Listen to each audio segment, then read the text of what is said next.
Hey everybody, welcome to the June SLT. We're done!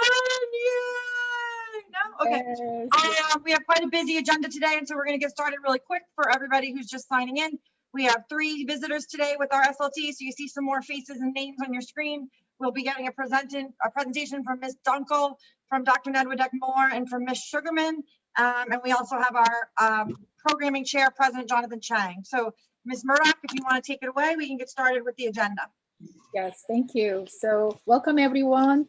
Today is our last SLT meeting, and I am Sugi Murdoch, the junior parent representative, and today is a facilitator. And today, the Julian will take a note as a secretary. Thank you, Julian. So as we have a full agenda, I like to go our first agenda item, that is the approval of the May minutes. So I'm sure that everyone have received the minutes in advance. So is there any discussion to review or any question, any suggestion? Okay, all right. Is there a motion to approve the minutes? Oh, yes, okay, thank you. Will anyone second that motion? All right, thank you. All right, then all in favor to approve? Yes, thank you. All right, then the May minutes are approved, and thank you very much. And then we'll go to the next item, agenda item, that is the Imagine Style Committee presentation. So we have a special guest, and welcome Mrs. Christina Dunkel and Maria Nedwick Moore. So I like to, so I'm so happy to have you tonight. So please go ahead to present. All right, thank you very much. Can I have share screen power? Yeah, give me 2 seconds.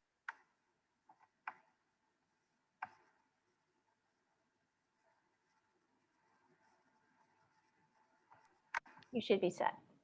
I am, thank you so much. So I want to just thank the SLT for welcoming us this evening to our tiny little group of 24 teachers. We're an interdisciplinary group of staff. Together we have 24 members, 4 alumni, and a little bit less than 300 combined years at Stuyvesant, which we're sharing only to suggest that we have a love for this community, a lot of experience, and some institutional understanding. And over the past few years, we've been noticing some problems at Stuyvesant that really do concern us. And of course, a pandemic exacerbates these problems. They're not unique to the pandemic, but they are definitely related to the pandemic as well. And so we wanted to just share with you all what we're seeing as teachers and as counselors who see Stuyvesant students every day, some of us for over 20 years. We also wanted to share some really concrete ideas about how to make Stuyvesant stronger and how to make the student and faculty experience better while still retaining a love of learning, which we think is really kind of the reason to come to Stuyvesant. The mission statement of Stuyvesant reads, Stuyvesant High School has been a symbol of excellence in education for over a century. Our mission is to continue and enhance that commitment by providing an environment which will nurture and enhance the special academic talents of the students admitted to Stuyvesant. The educational heritage of Stuyvesant is deeply rooted in the tradition of science, mathematics, and technology. This has been the foundation of our educational success and must remain the cornerstone of our educational program. Within this context, the goal of this institution is to instill the intellectual, moral, and humanistic values necessary for each child to achieve their maximum potential as a student and as a caring citizen of the world. And it's really that last sentence that I think is key at this moment, that we as an institution are here to instill intellectual, moral, and humanistic values. And I say this because we in the Reimagine Committee conducted a survey of our own. It's a very popular thing to do these days. And one anonymous staff respondent said, "I would very much like to see a more humane school environment where students are proud to have attended Stuyvesant and not resentful." And the senior caucus leader, Ayala Sela, who I had as a freshman many years ago, said in January, "Sty is obviously rigorous and really prestigious, but it doesn't have to be cruel." When we were thinking about the problems that Stuyvesant faces and then coming up with some solutions, we looked at a few different sources: grade data, current students, alumni, as well as the staff. And what we're sharing with you today really comes from our own experiences, as well as these discussions from students. We have had some access to student failure rates over time. We also have looked at the Spectator for insights into the student experience. We also conducted a survey of 348 recent Stuyvesant alumni, many who went to very prestigious universities, and we asked them to really reflect on their time at Stuyvesant. And then most recently, we surveyed the faculty and staff about whether and how to make changes at Stuyvesant in the coming school year. And we received over 100 responses to the survey in less than 24 hours, which absolutely suggests that we as a staff are really quite concerned. Dr. Nedvicek? Okay. So one of the main drivers of a lot of our concerns are student performance.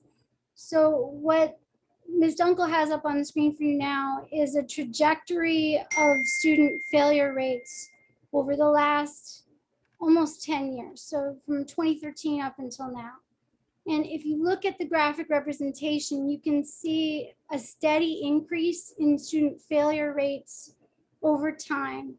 It levels off a little bit, it's a little bit noisy, and then of course, when the pandemic hit, it shot way up to almost 1,000 and then sort of leveled off a little bit. But the overall trajectory, if you look at 13.1, it goes from 46 failing grades per term, and then you sort of go up to now, which is 21, which is 581 failing grades per term. That is an over 10-fold overall increase term by term. This to us suggests that there is something happening with the students and that they're feeling pressure and that it's manifesting in their performance. And this drop in performance, we don't really know exactly why it's happening. We've been asking some questions. We're working with some people in school about it, but there's something else important, an important point, that low grades are not the only indicator that something may be going wrong with the students. It's just one measure, but it's something that is concrete that we wanted to share with you up front to lead in this discussion. Thank you. Mrs. Holly Sugarman from the counseling department.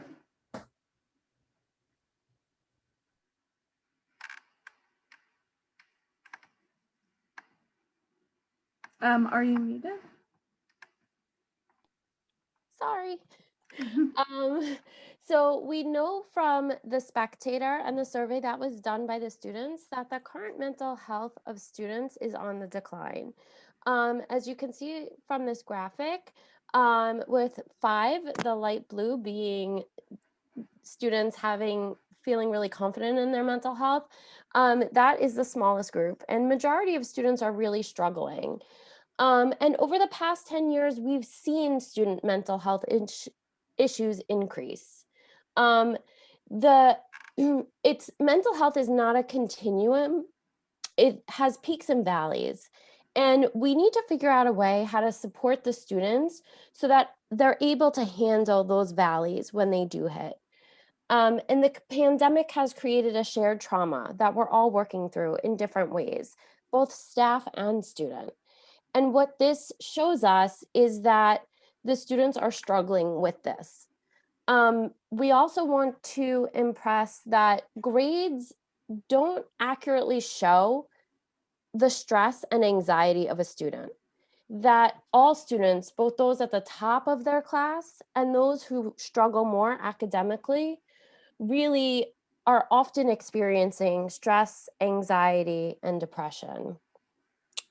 And we want to also uncouple mental health from grades, so that just because a student earns a 90, again, doesn't mean they're not facing mental health challenges. And come September, we'll have even more challenges as everybody transitions back to in-person schooling. And so we have seen this trend of mental health issues on the rise, and we do believe that come September, we will have even more to sort of to unfold and to work with. And so this is another reason that we want to examine how we come back to school in September.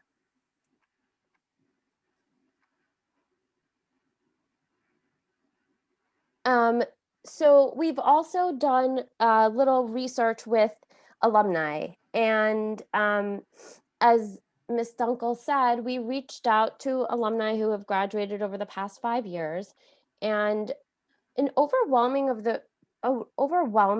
response was that STY has created a competitive culture. And this to us was a pretty important quote. The only way we can be resilient is if we learn how to overcome our failures when we are young. However, the consequences of failure at Stuyvesant are so great that it is not worth it to take risks.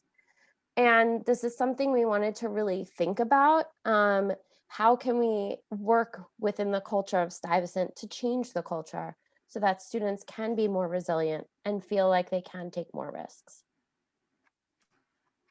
We have a few more quotes to share with you. The stress is actually really overwhelming, and I didn't realize until I came to college when I was finally able to sleep 6+ hours every night. That's a kind of big deal because students should really be sleeping way more than 6+ nights, and to realize that that is an achievable goal when it's actually still not even enough suggests how really bad the sleep problem is at Stuyvesant. And one last quote from an alumni. It was incredibly tough, much tougher than needed for my personal experience. I think giving students a little more space and a little more time for their brains to wrap around ideas and truly learn and appreciate that they are learning would revolutionize education. And that's what we're here to really think about. So you might be asking yourselves, well, Stuyvesant is a challenging place and it's had that reputation for over 100 years. And we don't want anything to change about that. And I don't think any of us want Stuyvesant to change all that much. We just want some things to be a little bit different.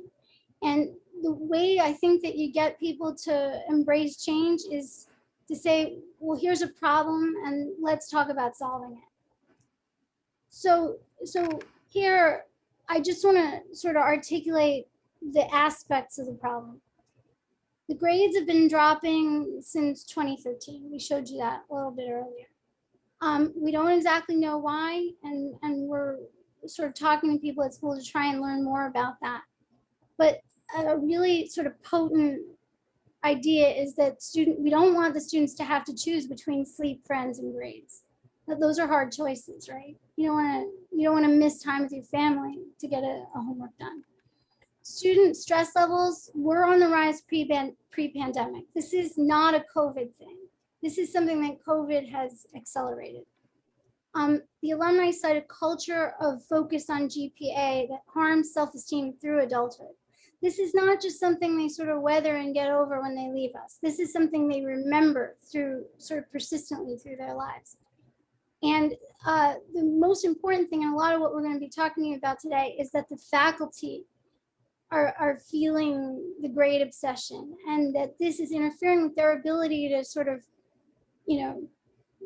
convey their love of learning. I mean, just about everybody who teaches at Stuyvesant enjoys what they teach, and we want to be able to bring that every day. And some of these things are getting in the way of that, which is tragic. So we have 4 elements that we're thinking could be achievable in the very near future. 1, to change the way that the freshman year is graded. The second would be to increase in the frequency of homerooms.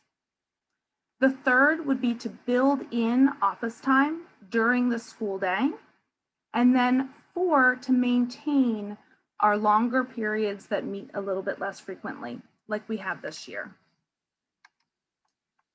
So for the freshman grading situation, what we're suggesting is that freshmen will receive grades within their classes and feedback, but the end of term grade would be either a pass-fail or an ES/NU or some sort of letter system. We're proposing this because the jump from middle school to Stuyvesant is a really, really harsh jump. And this kind of a policy would ease the transition and allow students to really adjust to this new standard, try new study strategies, adapt and learn that resilience that comes from accepting a challenge and not being overwhelmed by it. The other thing to note is that some major universities like Johns Hopkins or MIT have similar policies for their first year students. So it's not something that is against academics or achievement to have a policy that builds in some room for feedback without punishment as much. So we want to bring you some more of an articulation of what the staff feels, because we're the ones who are evaluating the students. And the staff overwhelmingly, and this is something that John Alf, Darlene Weaver put together, did a lot of work with a lot of these graphics. The staff overwhelmingly wants to move away from number grades for freshmen. So if you look at the way that he's weighted the data and stacked it, look at people wanting pass-fail for first year or first term, and the letter grades for first year or first term. These are the top 4 bars that you see with the weighting. And if you look at the numerical grades, in comparison, relatively few staff want to stick with the numerical grades. And a lot of the justifications that were given were that it can be very, very hard to get that granular and be that accurate about somebody. And we want to give the first year students room and space, emotionally, physically, intellectually, time to grow into Stuyvesant from environments where they may have had a variety of different educational experiences. And then weekly homeroom, we really want to talk about socialization. As students have been at home by September, a year and a half, building community and having a place for socialization and meaningful interaction with adults that goes beyond the academic setting. So not too long ago, we had a more weekly homeroom, and it offered support and another adult in the building that students could go to. And as you can see, the faculty agreed that, again, having more regular homerooms on a weekly basis would be very meaningful and purposeful for both the staff and the students. And if we can structure it properly, we'll have a place to build community for students to learn life skills, to get to meet their classmates in a non-academic setting, to build personal relationships, which is going to be so key for next year. And opportunities for students to talk about organizational skills and other things that they need for their academic classes. And to have another advocate in their homeroom teacher, in addition to their school counselor. Another one of our recommendations is to build office time into the schedule. This is something that we have in our current schedule, and it's been very successful in allowing students to reach out to teachers, or a common time that teachers can require students to meet with them. Previous to this, if you remember, those of us who were here before the pandemic, to meet with students required a mutual free period. And that was not always possible given how full schedules were and other time constraints. So building it in, we think, is a very important support for students. They have a way of reaching out and asking for help. Okay, so I'm going to talk to you a little bit about some of the work we did on scheduling. There's still a lot up in the air because it has to constrain and fit into certain really complicated mechanics that have to do with the building itself and the timing and the minutes and all that stuff. But let's just sort of give you a sense of what we're thinking.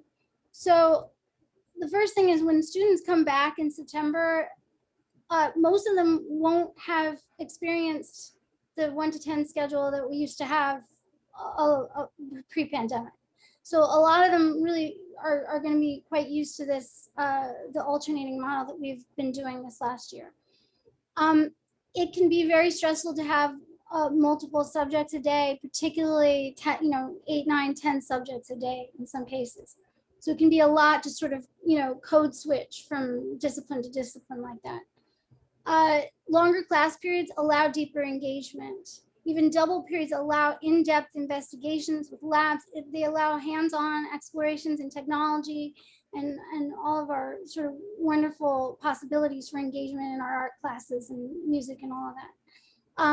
So this allows more critical thinking. It's less rushed, and it allows a deeper knowledge to be built. Also, PE, it's better for them because there's this whole downtime where students have to change clothes. Fewer passing periods mean more seat time, and there's less time loss because of the structure of it. And having the extra sort of every other day thing to do homework also allows for students to provide more thoughtful responses. So we got some feedback from staff, and again, Mr. DW put together a really clear representation of the bias in terms of what staff wants. They definitely felt that longer periods was something important. They're in favor of reduced class size, and they rank these choices sort of based on importance. So that longer periods for instruction and reduced class size was at the top. Then some of the other elements like passing periods and having classes every other day were in the middle. And so the really sort of heavy emphasis from staff was that they like the idea of having more time with their students and smaller student groups. This is very rough. This is something that a few of us put together based on some of the constraints for science classes where we want to maximize the rooms and things. The timing isn't quite right, and there are some thoughts that have to come through with how the lunches would work. But this is a split schedule similar to what we're doing now, but it's 12 periods instead of 10. And the multiples have to do with the lab blocking because we block the periods in threes in the science classes. But it could work, for other classes where there's a 2-1, 2-1 alternate. So this is there are longer periods than what we're doing now, and it's basically a 1 to 6 and then 7 to 12 on alternating days. So just to wrap it up, our closing thoughts and actions. We've noticed that student performance has dropped over the past 10 years, that mental health and well-being have been compromised by a toxic obsession with grades. We do note that grades are not the only indicator of student wellness. It's a little bit more complicated than that, but certainly having a lot of failing grades can be really harmful for student wellness. We do feel like a change in the grading policy will help to transition students into Stuyvesant in a much easier way. And the change in schedule is really important because it allows us to get to know students better and to convey our passion for our subject matter.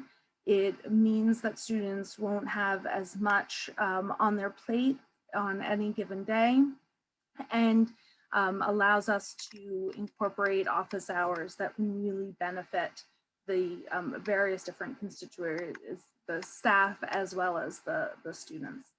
Dr. Ned, did you want to add something to that? I think we're good, but don't forget the last slide. No, I won't.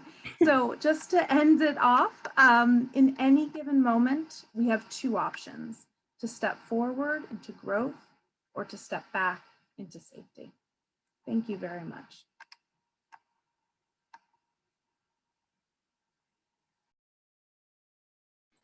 Thank you, Ms. Danto, and so I'd like to ask, open for discussion among the SLT members. So I see that raised hand, Mr. Lin. Yes, hi. This is James Lin. I'm alternate for the 9th grade.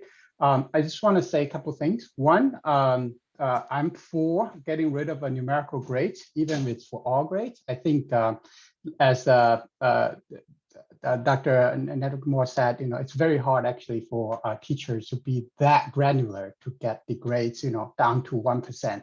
I also like to see the fact that we have plans for a longer period, because for some of the STEM classes, it makes a lot more sense to have longer period. Just like in college, a lot of engineering courses that actually they need like longer than 1 hour of a lecture period to actually get the material through.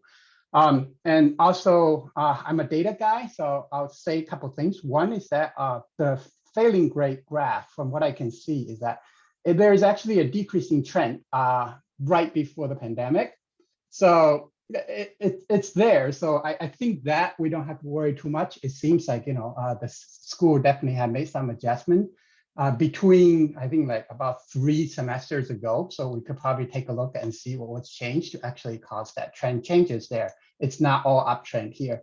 Another avenue of data that I got was basically that says the average GPA is 91%. Which I think it points to a big problem. One is like, either the kids are not taking risks to take challenging courses, or, maybe we're not offering challenging enough courses. I hope that's not the case in STI. So those are just the things I like to point out. But overall, I like to see what's been changed over here. Thanks. Thank you. Next. 1 second. You guys, everybody keep an eye on the chat. Once you see that I add your name to the list of participants, can you all drop your hands down for me so I can keep an eye as the new ones go up? I'd really appreciate it. Thank you. All right, thank you. All right, next, Shivali. Yeah, thank you. I first just wanted to say that I definitely think homeroom has been a really underrated way of building community at STI. And so I was really glad to see that one of the proposals was extending that and making that more regular within our schedule. And especially next year, I think that'll be super important. One concern I had regarding the 12-period schedule was that, over the past year, we've gotten kind of used to a shorter schedule. We're starting at 9, ending earlier in the day. And the schedule that was proposed is even longer than it was previous to the pandemic. And so one concern that I just had also regarding students staying in school for that long would be I know a lot of students are part of like PSAL sports where we're already, leaving school early, like missing 10th period. And also clubs take place after school. So I think a concern, like I guess from parents and students also, is staying in the building for that long. So I'm curious like how we could also resolve that. Thank you. Next, Ms. Yu. Yes, I have something to say about the dropping grades in the past 10 years. I'm a therapist myself, and I work with kids in school, and we see it throughout. It's because about 10, 15 years ago, the technology is really affecting how our kids' brain works. And with the concentration and everything, I don't think it's because the STI. That's why we have the issues with dropping grades. It's across everywhere. And also I want to talk about the block schedule. I am thinking, the one thing I'm worried about is the kids' concentration. Are they gonna be able to concentrate for that 2 hours in class? And what about the quality? I mean, we're talking about if they cannot focus, they're gonna be bored or tired. Can they really focus on learning the new materials? And also that the extended time in school, that's my concern also. Is that going to affect different clubs, like the math clubs, the robotic clubs? How is that going to work? That's two of my concerns about the block schedule. Okay, thank you. Does anyone from the Reimagine team want to address those two concerns before we call on the next person? I can take it if it's okay. The schedule was preliminary. It was one idea we had. We have a scheduled playground actually. So we've been looking at a few different things, and what we really need is input from the administration and input from Mr. Cheng to actually make it work within the minutes. And the whole thing with the PSAL and the lunches, we're throwing around a lot of ideas here. We just wanted to have something to put there to show you that we had a thought. It's really great that you're bringing up these concerns. We've talked about them extensively. In terms of the GPA drops, it may not be specific to Stuyvesant. Whoever said that is absolutely correct. But if students' grades are dropping at Stuyvesant or anywhere else, this is definitely still something that we need to address as a school, as a community, and as educators at large. Thank you.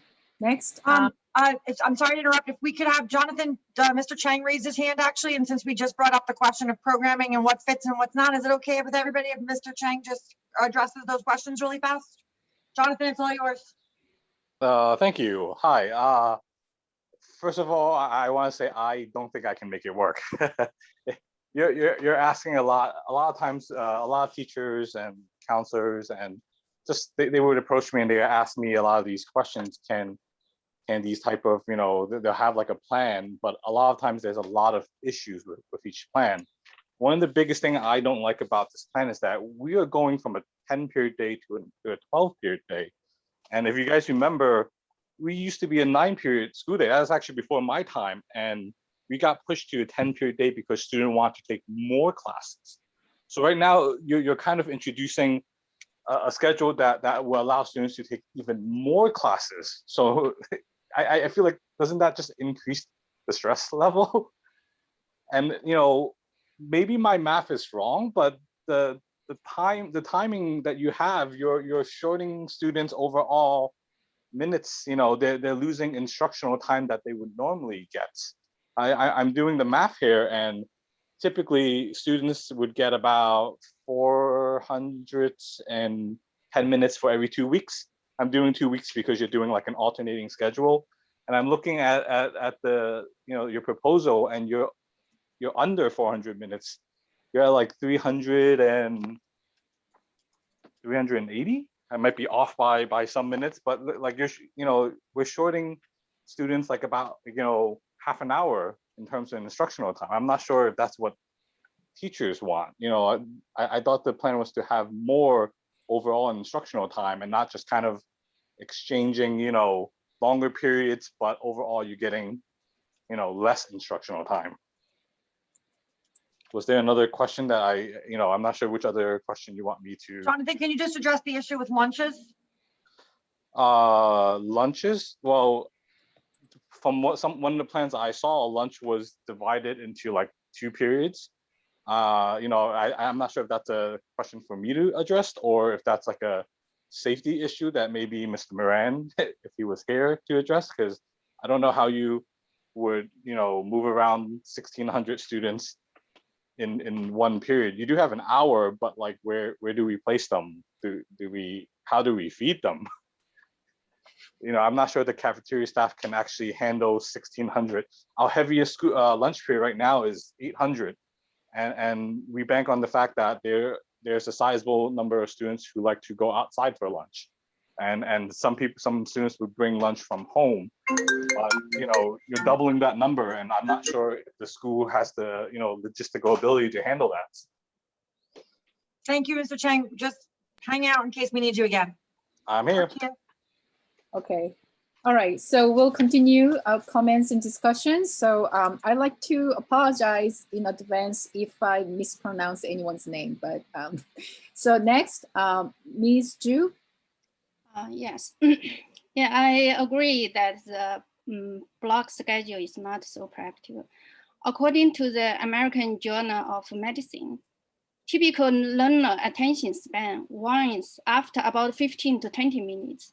So shorter lecture duration respects students' limitations and attention spans and helps educators focus on delivering the highest yield content. So I'm also think the new schedule is not good for students' mental health.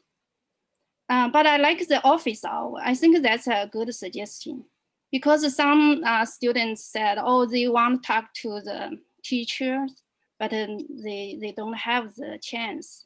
So more office hours would be very good for the benefit and for the well-being for the students. And for the grading system, I think the DOE requires numerical grades at the end, right? So if you cover the numerical grades with letter grading, so Ms. Ju, I'm not sure if that's correct, but I think that the admin can probably address that question. Okay. Sorry to interrupt, we're running short on time.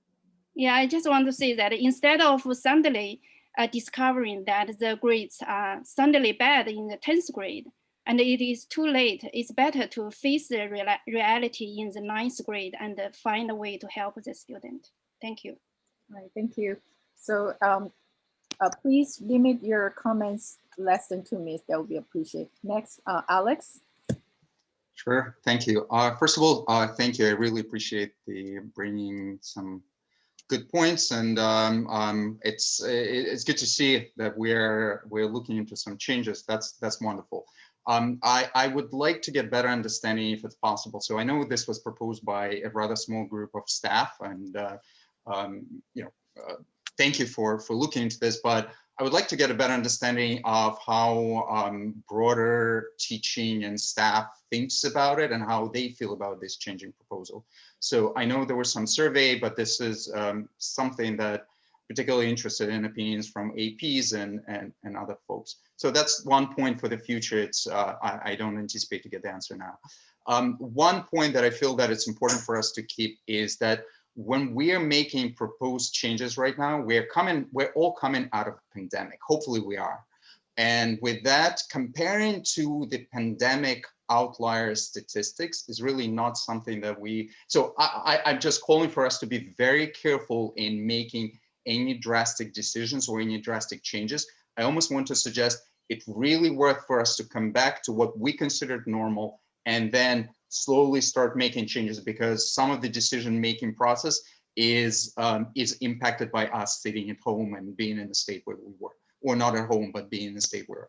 A couple of other things. I know there was a comment about the anticipated high mental health problem in September, so I actually wanted to understand what this is based on, because from our understanding and some of our survey results and search, what we're hearing is that there's a lot of factors that are impacting this are anticipated to go. I completely understand of the post effect, but many things hopefully will be eliminated, many factors driving it. And then finally go into a couple of other things. So longer periods, completely echo what was said before about the attention span. That is quite concerning. It is already a concern now. Reduced class size, great idea, but I don't fully understand how the staffing and budgets are going to be supporting that. I do express concern with shifting freshmen to more self-study, which this, with cuts will potentially may result in, because particularly coming in school, they're not well prepared for it, and that may impact them. And I think this is other points where I do have some concerns about letter grades as well.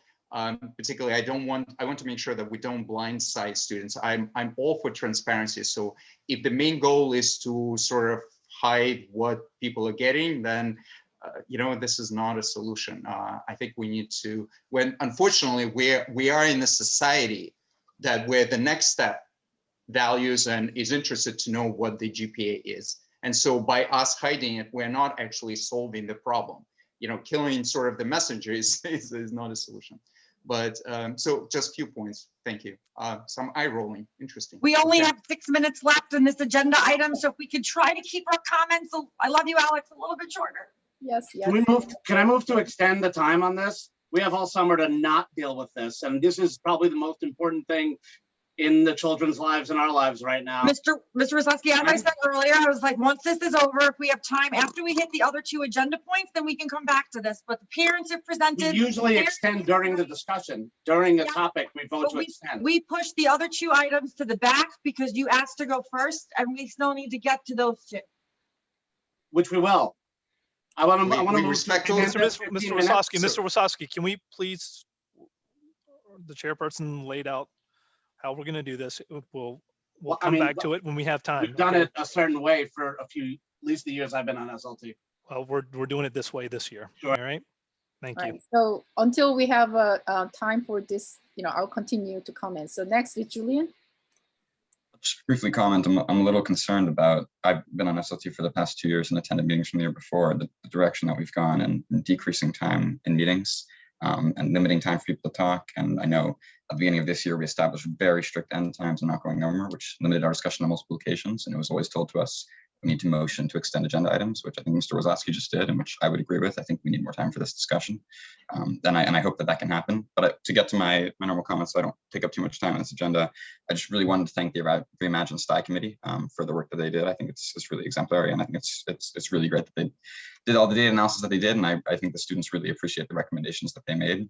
I really want to echo what Shivali said, but I'll make a few more points as well.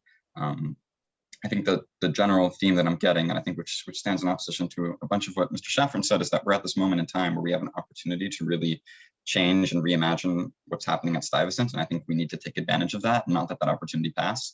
And I think to revert to a normal schedule would just not be a good idea for next year, and would pass up on this opportunity to change really longstanding issues that we all know exist and that the data proves exist and that we've talked about at meeting after meeting since the student survey 3 months ago and since then and to this survey. So I think the idea for continuing this like 1 through 5, 6 to 10 schedule has a lot of merit to it, and I think there's a lot of students who agree with it and find value in it. I think having discussions about the tiny specifics of this one particular manifestation or idea of it is wasting time for the SLT. I think it's an idea worth pursuing, and I'd love to see the administration look into options, Mr. Chang look into options for how that can be pursued. I also really am in strong support of the homeroom idea of having homeroom weekly. I think it's when we lost a lot of things in the pandemic, we realized that incorporating and being intentional about including things that support students' mental health and their social emotional well-being, and the parts that the last sentence of the mission addresses, the humanizing aspect of students, intentionally incorporating those into the school day is incredibly valuable, and homeroom is the best way to do that. I think provides an extra support network for students, especially for incoming freshmen, and it also opens up scheduling for a lot of other things. So I completely support that. I also support the inclusion of office hours. I think students have found that valuable this year, and I think that would be very, very helpful as well. And I think what we've gotten a sense of from freshmen this year from the student union is that they would also be in favor of some changes to grading systems and some way to make that more lenient. I think there's a lot of discussions to have there, but I think the key component is making sure that students can still see their grade and see their number grades so they know where they're at, but decreasing pressure by turning off what's shown on the transcript. And freshman year is not the most important year for college or for any of the subsequent years. And I think that decreasing stress for freshmen would really make the Stuyvesant experience a lot better. So I really appreciate it as well. I definitely have more points to make, but I want to end it there. And I want to say I really hope that, we make some changes next year. And I won't be here, but I hope that we use this opportunity to make changes that, improve Stuyvesant as a place where students, graduate feeling accomplished and proud of their experience and not regretful. Okay. Thank you, Julian. Next, Mr. Wizorski. Yeah, sorry to interrupt before and not wait for my chance to get the floor. So I appreciate all the input that everybody's giving back to the Reimagine Sty group. I just want to say a couple of things. One thing about the schedule, as far as attention span, part of a longer class is what I found this year too, is the ability to do different things in one class period. And also, rather than load up the kids with, let's say, extra reading assignments in addition to the normal going through the textbook work, you have time in class to go through a document, these for social studies, with the students, okay, to work with them, and you get to know, you have a better idea of how every child takes in the information. You learn more about how they're doing their work, and you can help every individual. It really allows more for differentiated instruction for the kids. And then also that you help them digest the material, you can help them, teachers can help them teach note-taking strategies, and they can work with that material in class. And with a longer class, so you can divide it up into different blocks doing different things. If anybody thinks that Reimagine or anyone else is proposing a teacher just lectures for double periods, that is false, okay? This allows us time to do more things and different things. And a big complaint for a long time at Stuyvesant has been that our kids, a lot of them are one-trick ponies, because the one thing that matters is the grade, is that end result in a grade, and that's it. Okay, we haven't had time to work on the skills that get them there and get them to meaningful learning. So this allows us to do that. And as far as like the grades go for freshmen, if I have teach juniors and seniors, and if I look at the grades and I see freshman year they had a bad grade, all right, I'm not gonna judge the kid by it if they grew from that. But as far as their GPA goes, as far as really the biggest thing, their self-esteem goes, and also the stress level of attaining that grade. And what we're trying to do here is we're trying to do a culture shift that, I've been talking about, a lot of us have been talking about it for months. I've been lucky enough to have a platform here to talk about it, doing a culture shift so the kids are less focused on just the grades and more on learning and more on developing skills so they can learn more. Another problem that we've talked about several times is that students are afraid to speak out, to get to know their teachers. Okay, and that came in with like the homework policy and whatnot, and this goes through all grades. This puts the freshmen in a position and freshman teachers in a position to really get to know each other a lot better. The first question when we talk about either pass fail or ES, NNU or ABCDF, the biggest question is, well, how do you differentiate the students from each other? How do you distinguish them from each other? And for one, it's not a race, okay? So that 1/10 of a point really doesn't matter. But the other thing is to really distinguish them, let's say for an AP class, whatnot, this actually allows the teacher to know the child and say, okay, so half of my class has, let's just say, a 90, okay? 10 kids, a lot of the kids would wind up getting through the letter grades, as far as their GPA goes, the same numerical grade. So to differentiate, they actually would have to know their teachers and really know how each child works, not just how they got there. Not just the end result. So yeah, we've been talking about this amongst teachers for a long time. formally with Reimagine Stye, a couple months, but and now this is a great point to bring the other constituencies into this.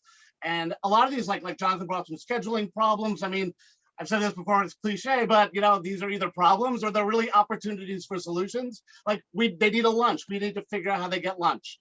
If people are worried about extracurriculars, we figure out how these are all solvable problems. Okay. And we need to tackle these things. We're going back. Okay. This school is a pressure cooker. That's not a good thing. High expectations, high levels of instruction, kids putting in intense efforts, right, into their work. Those are good things. Pressure cooker and competition, it's toxic at our school. And we all love our school. We love our students. And that's why we're here. And the parents love their children. And none of us want them to be in a toxic environment. But by going back to the way we're making a decision to do just that. Every school and district in the country is reevaluating how they do things before they open up again. And we like to say that we're the best school in the country.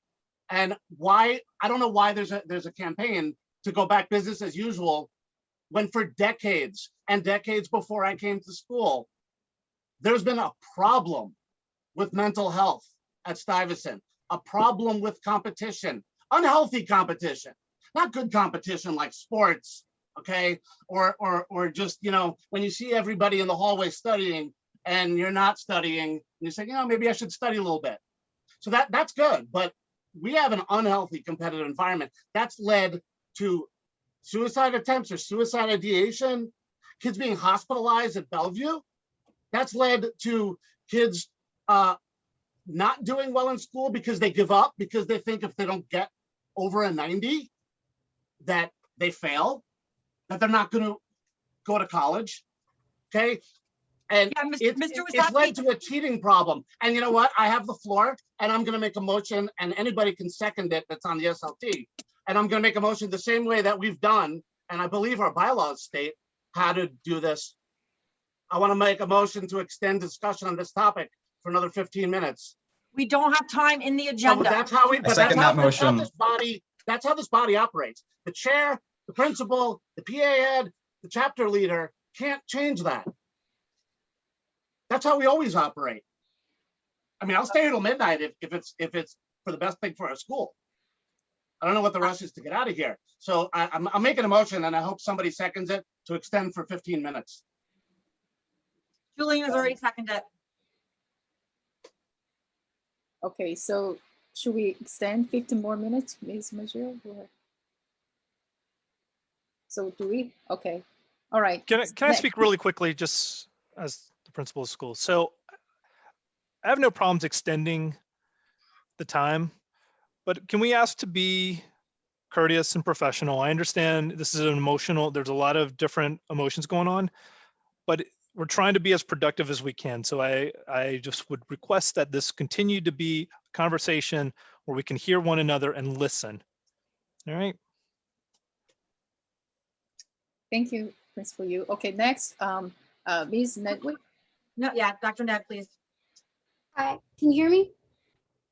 I swear I won't be long. Mr. Wasatsky brought up a lot of emotional points, which I want to integrate with some of the concerns that were raised. So the first point I want to make is that students have been trying to get heard about these issues for years. This is not new. I speak to my students regularly. I spoke to 3 alumni over the weekend just to get clarity, to make sure that I was on the straight with this. And these are not new problems. These are old problems that are getting worse. And some of the ideas that we have are just ways to make it a little bit kinder and a little bit quieter and a little bit less, oh my God, I got a 91 and I'm not gonna make it into Harvard. Okay, we don't want to be hearing that all the time. We don't want kids to be crying in the hallways when they don't get into their colleges, because we know they're going to be tremendous people in society. And we know that they're going to really kill it when they get out there and they're going to really do some amazing things. Every single one of them will do those things. So to Mr. Shafran's point, we did survey the staff. We got, I think maybe you missed it in the slide, but there were over 100 staff responses in less than a day. And we compiled all that data and we integrated all that data and we put it together to make this proposal on behalf of the staff, not sort of our own little thing, but something we've been working on with the staff for a great amount of time. Some points Mr. Cheng made about the schedule are valid points that we've all discussed. We need the help of Jonathan Cheng and administration to put together a schedule that is going to address all of those issues, including the lunch, including the after school. We've talked about it all. We know there are limitations. The extended periods of time, though, are a benefit and a godsend for any type of technical work, like the work we do up in science and the work that Ms. Bernstein does in tech and all of the amazing things that are happening, the ceramics, all of the amazing classes that are happening in the school, the hands-on stuff that really gives kids the mindset to do great things. There is no normal. That's the next point. The concept that there is normal has been shifted by the pandemic. We want to take the pandemic and learn from it and build on it and use it as a tool to grow as a school. And the idea that giving a freshman a pass-fail grade or an ESNU is hiding the grade is false. Major universities, Josina Dunkel made the point that major universities like MIT and Johns Hopkins and several others use freshman letter grades or pass no record grades as a way of easing them into the grind and the demand of a college education at the most demanding school or in a very highly challenging academic environment. And Stuyvesant, don't mistake yourself. Stuyvesant is a very challenging, very intense academic environment. This is not a normal school. We are not normal people. And we publicize ourselves as being that special kind of abnormal that everybody wants because we need to cure their diseases and we need to do all this work. But we need the space to learn how to do those jobs and to be the people that you want us to be and you want us to go out and really help the world, right? But we need the mental stability and the emotional strength and the intellectual capacity, the deep intellectual capacity to do those things. And that's probably 4 minutes, but I was trying for 2. And have a good summer, everybody. All right, thank you. Thank you, Maria. All right. Okay, I'm going to keep the time 2 minutes, so I'll give you 2 minutes warning if it's okay. So make sure that everyone has time to talk. So next, Ms. Zhang. Yeah. Hi, everyone. Like I just know that the small group of the staff, they promote that like there's 4 things. For the home loan, I will be happy and support the home loan should be has some like function, and also the support from the teacher for the off hour. That's a good idea too. But the point is like the problem for me is like for the new schedule. What is the purpose for them to make the proposal? Now it's a pandemic. We can understand that we're doing the remote learning, but when we go back to school, we should be at the normal schedule as before. If the kids see the teacher every day, they can have the review with the teacher for all the lessons they have it before. If we put like 2 periods into one period for the kid, it's too long. They are not the college student. They will have no concentration to doing like 2 hours long in the class. I don't think that will help for the mental health. I will say that it's like increase the mental health because like that's too much for them to remember. And for the grading part policy, I don't think the DOE allow the letter grade, and there must be like a 1 to 100. STY is just like, yeah, we talking about STY is like a special like high school, right. But they are the public school. We are not special. In 9th grade, we let them to like pass or fail. Yeah, we cover them, we make them happy. But when back up to 10th grade, you still had to focus on that. So I don't think that is good. Thank you. Thank you. All right. All right, next, Mr. Henderson. Thanks. Look, I think obviously there's a whole lot going on right now, and I will say that in the past, when there was this much sort of communication, this much conversation between different constituencies, we would create subcommittees. And I like the fact that we are in this moment now where what we're doing is, I mean, I was about to repeat things that were already said, and I think like there's a lot of ideas here, and some things that I think a lot of us are agreeing on, like homeroom, and questions about the schedule. I think, I mean, I would love to have the time to go deeper and to have our learning be challenging because it is deeper rather than because it's just like more of it. But I think that's a question that maybe we're not going to resolve here today. And so I would propose that we have a subcommittee, you know, which can be made up of people both in the SLT and outside of the SLT, to take some of this conversation outside of this moment in this virtual place. Anybody seconding? That's a thing we can do, right? A second. Okay, all right, so we'll have a subcommittee after this. Thank you. Next, Ms. Tracy Jane. Oh, hi. I just want to point out, I do second what Alex mentioned, that we're just coming out of pandemic. Maybe it's not a time for too drastic a change of the entire school environment. I'm all for some slow changes, like making those slow changes, such as the homeroom and then the office hours. I think those are critical at this moment. You know, I think for the grade issues, I still think, you know, I'm all for transparency, as what Julian was saying, as long as the grade still goes to college. The blindsided students doesn't make any difference, right? As long as, you know, this, for the analogy of comparing to MIT, all those top colleges, you're saying, you know, some of the teachers mentioned that would reduce the student stress, but that's different because that grades doesn't go to any other colleges. You know, you stay there and then you look for a job. It's different. As long as the grades goes to colleges, the stress is still there. So I think if that's there, let's be transparent and then we manage the stress level by leveraging the homeroom, by leveraging office hours. That's my input. Thanks. Okay, thank you. We're at the end of the 15-minute extension on the agenda. We need to move on. If there's time at the end, we can revisit this. Okay. As I offered the first time, to be respectful of the PA who have been waiting to present for 2 months. Principal Singh, if you want to take off the principal's update. You have 15 minutes. Feel free to use less.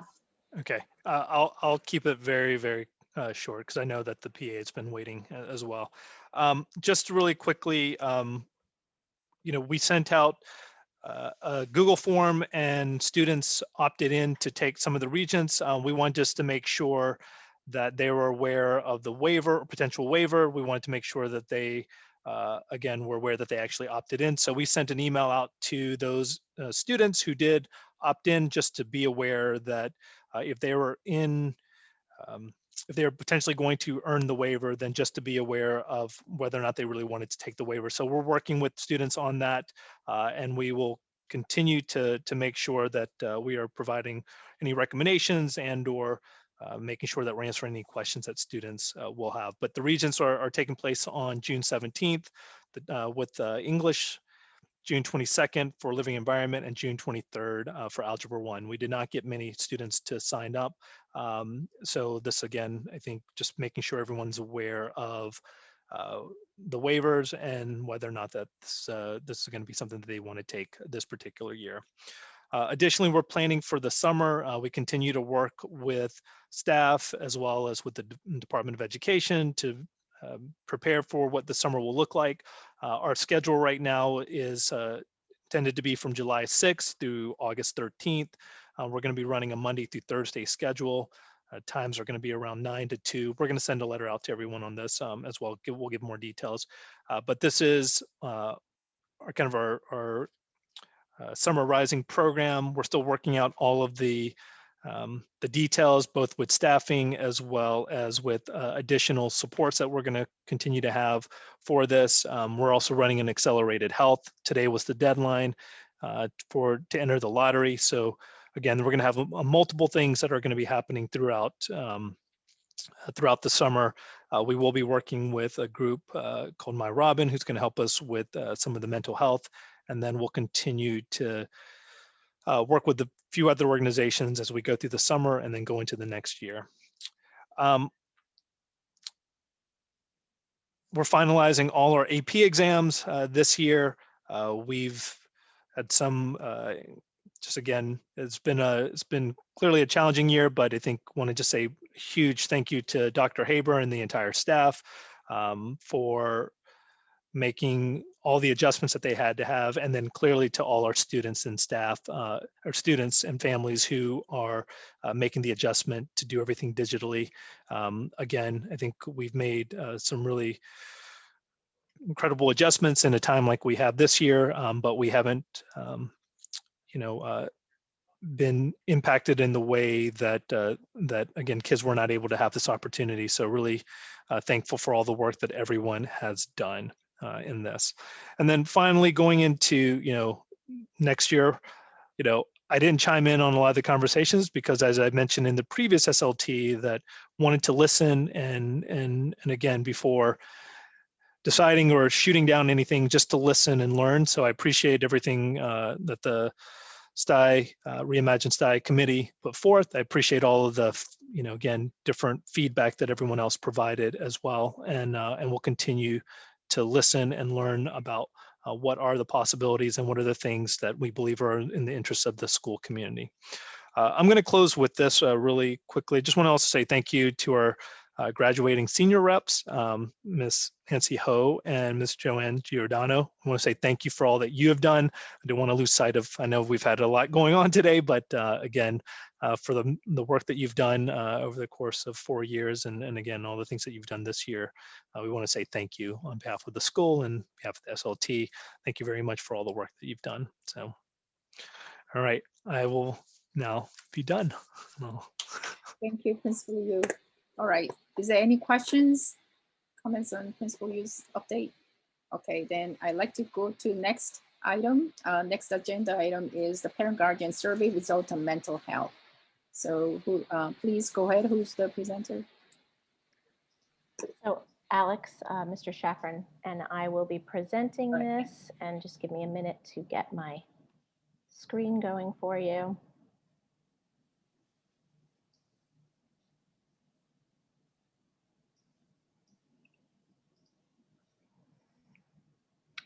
Are we good on the screen, Alex?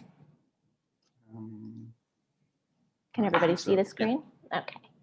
So who would have thought that this would be the lighter of topics we're discussing today? The parent guardian and mental health survey results. We did present a survey to the parents and guardians of Stuyvesant back in March and April of 2021. And of course, we're here today to review the results. The survey was anonymous, and I want to express gratitude to co-president of the PA, Ms. Connie Su, who also translated and presented this survey in Chinese. So we were able to gather 931 responses. The total number being 931, there were 659 English respondents and 272 in Chinese, and irrespective of the fact that that there were multiple attempts that we made, both demographically, we tried to get more representation from the Stuyvesant community, but it still is statistically sound, as Alex will explain, that this is 28% of our 3,334 families if we are taking it as though the families were one response per for each survey. And Alex is going to start us off tonight.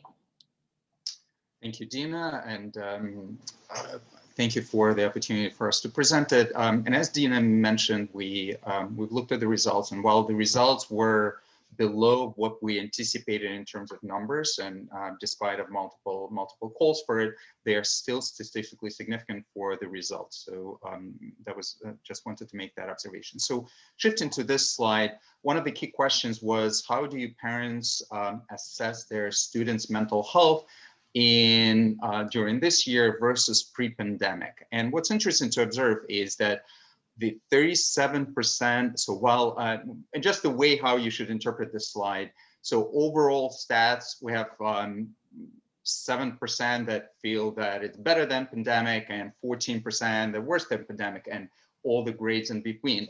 And we presented this, but above in the graph, you can see the results presented by grade. I think one point worth to point out is that 37% of families observed their students actually doing worse than a pre-pandemic. But at the same time, nearly 30% of parents felt that their students actually have done or are doing better than pre-pandemic, which is an interesting fact to point out. Seniors, if we just look at these stats, are doing actually worse as a category in altogether, and freshman results are probably something that could be viewed sort of through a special lens, because this comparison is versus a very different experience and versus a different school.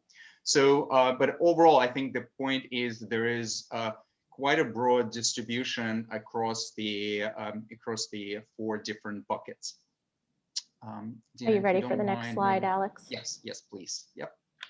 And so if we go to the next slide, so the good news, I guess, we have if we look at the factors that parents identified, so what are the reasons why their students are doing worse than pre-pandemic?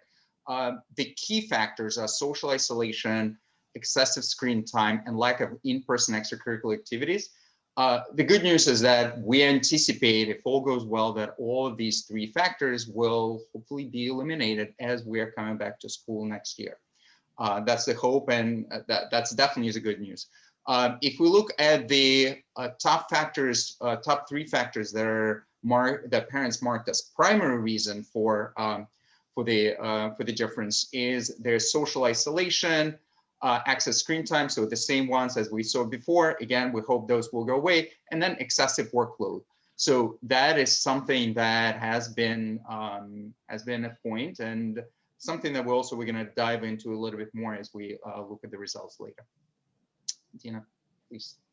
So as we see from the graph here, that almost half of the respondents have a student that is taking 1 AP class, or it was 406 in the 931 that reported that their student is in 1 AP class, and then 10%, or it was 92 in the 931 that reported that their student is taking at least 4 or more APs. And we decided to highlight this slide in the presentation as it gives us perspective and also context to the previous information that Alex just shared regarding the observation of worsened mental health and the reasons during pandemic, as well as the 19% that expressed the reason being the workload. So we just wanted to give a little perspective on those numbers. In the next slide, we asked parents if they were just aware that STI had a homework policy. And of course, a little dismaying to me that nearly half the people did not know. And so the PA and I are evaluating methods of communicating this information to families. So while it is part of our Camp STI presentation to incoming freshman parents and our grade-specific workshops, both freshman and sophomore level, and it does appear on the school website, as you know, and on Talos, and highlighted throughout the year, that perhaps there is room for improvement in awareness. Some ideas were student planner or parent handbook, other than having it dispensed maybe through our teachers. So we do want to raise awareness that there is a STI homework policy in place. Parents were asked whether they agree that the homework policy is actually being followed. And we see that the majority of the respondents did agree that teachers do follow it. And we realize that this information is anecdotal in nature. As we covered in the last slide, almost half did not know that there was a policy in the previous question.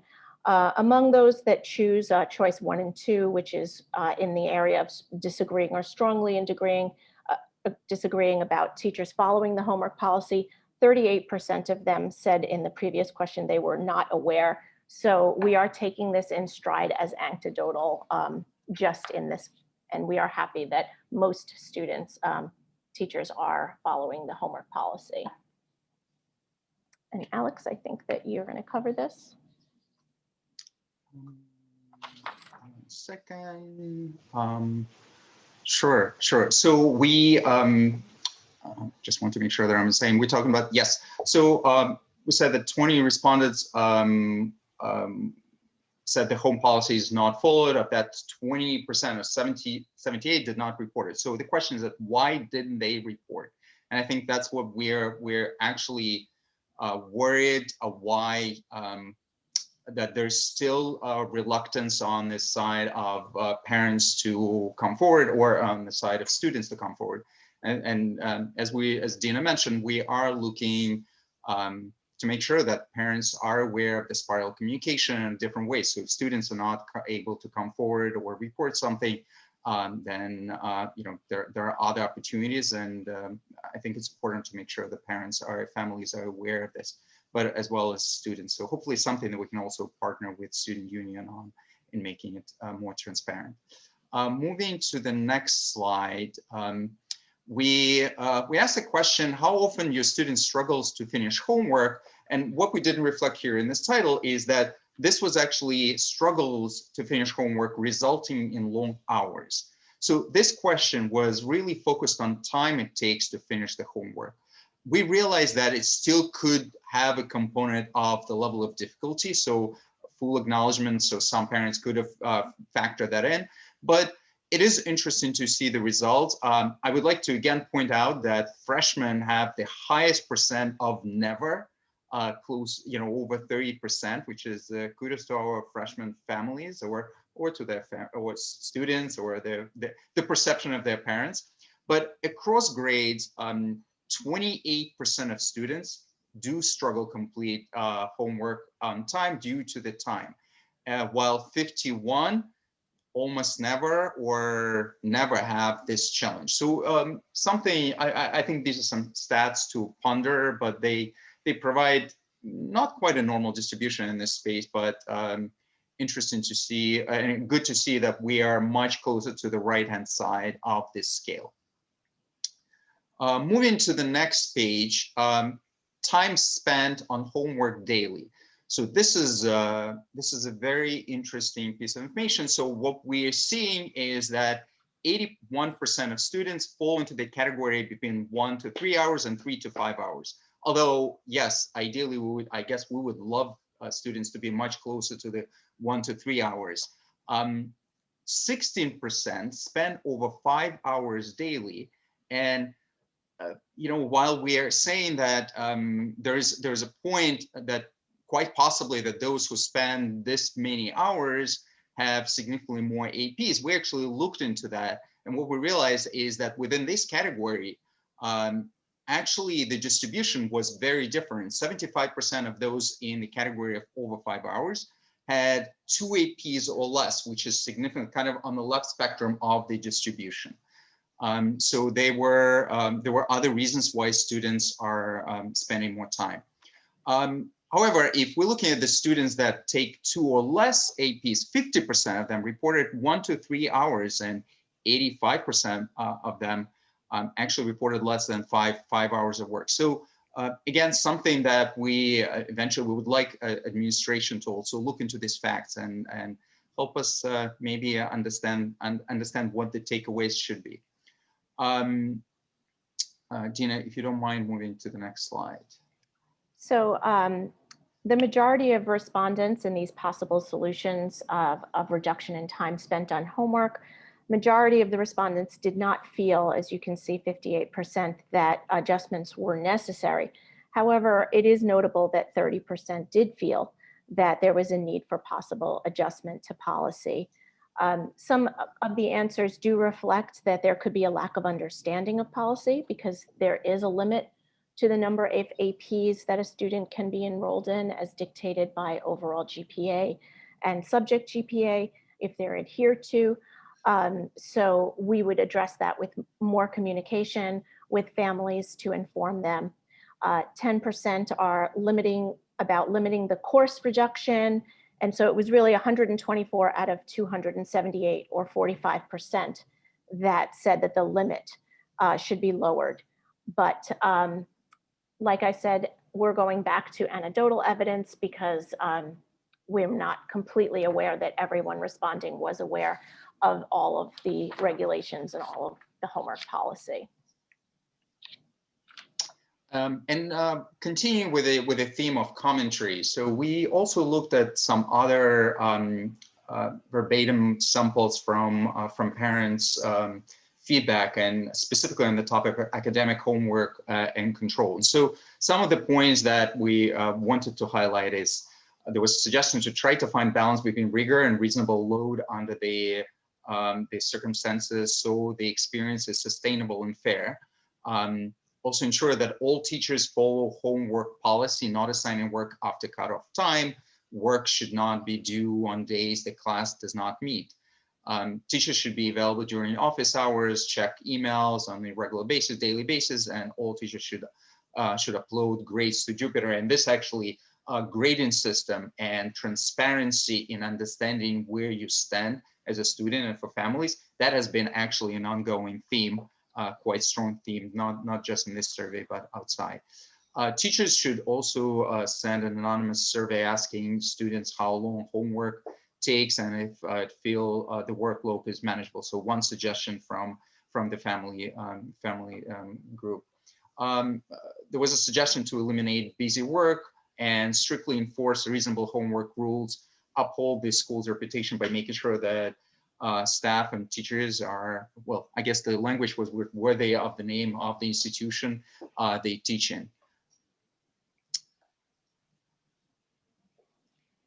So we asked parents if they were aware of the support that is available to students. We're happy with that 73% are, but these included key resources and where to find them. We stipulated that in the question so that they understood what they were answering, things like office hour links, the weekly update, the blog, SU activities, schedules for ARSTA and AIS, the office hours, PA meetings, websites, things like that. So we were happy with the results that people are aware that these supports are available to their students. And here we asked them about whether their student was using and making good use of these activities and participating. And while the median here is 34% that are utilizing the activities, parents reported that at least 40% were not using the resources or participating them, even if they were aware of them. So just a moment to reflect on that. And continuing with this topic, we also ask families of awareness about the social worker support that school has. And it was actually great to see that 77% of families are aware of the work that social worker does. But I guess in the usual style fashion, we would like to zoom and focus on what's not working. And we still have about 24, 23%, the rounding, of parents and families that I guess we need to educate and hopefully make them more aware. And moving to the next slide, the whole topic of sort of support sentiment. I guess looking both at the school counseling department, director of family engagement, administration, and the PA, which we also included. So we had a separate question for all of them. And I guess some points to make. So as we're looking at the support from the council department, we are seeing that there's actually 45% feel that they're supported well and very well, which is fantastic. And so overall, 76% feel that they're supported. If we include all those green and blue bars, but we do have 25% of families that they feel that they're not supported well. And I guess hopefully this is an area we can also focus and expand further. Moving to the school administration, which is the chart on the bottom left, is I'm going in a non-traditional way. Is 85% felt that they were supported, with 56 supported well or very well, but still there are 15% that are expressed that they could do, the support could be improved.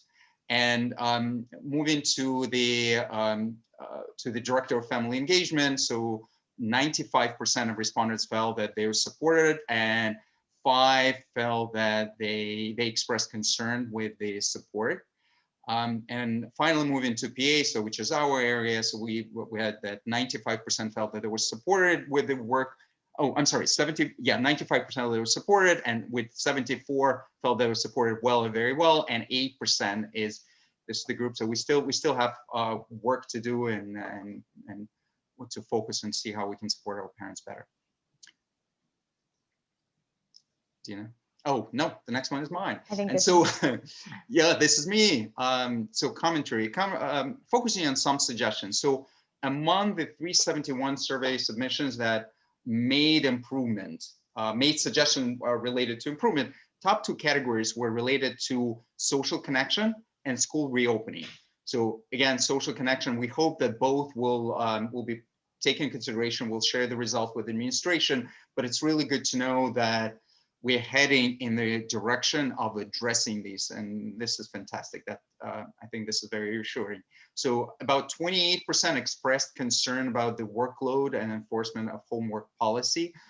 So smaller category, but important, and I know we've talked more about this today. So this is especially an issue, 77% among the 10th and 11th graders.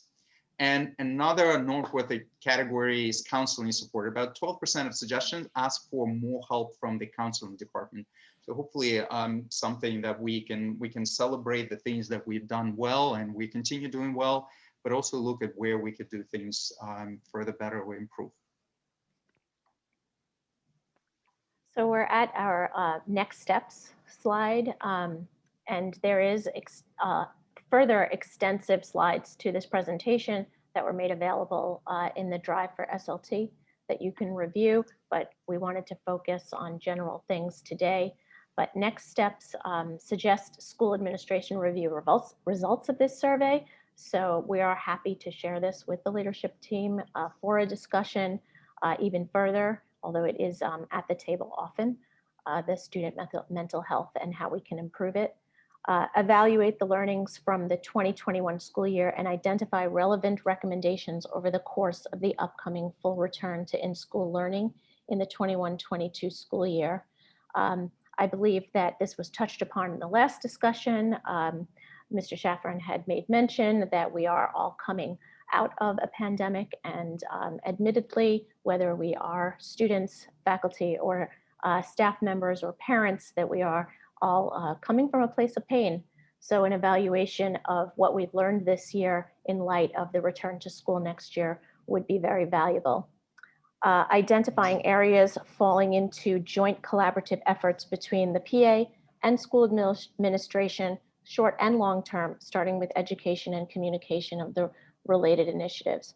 We have a great partnership with the Parent Association, both with the administration and as a school faculty. So we're really looking forward to this as well. And one other point I wanted to bring up, thank you, Dina, for outlining this, is that, so if you look at the appendix, there's some additional questions that were asked, and there's some additional both commentary and charts, but we just wanted to limit it and sort of focus on the key points during today's, but please do have a look and feel free to reach out if you have any questions or would like to discuss this further. Yes, this is posted on the school website and will be in the Talos blog, and there are significant comments from families that you can also examine. So I think we can open it up for comments or questions now.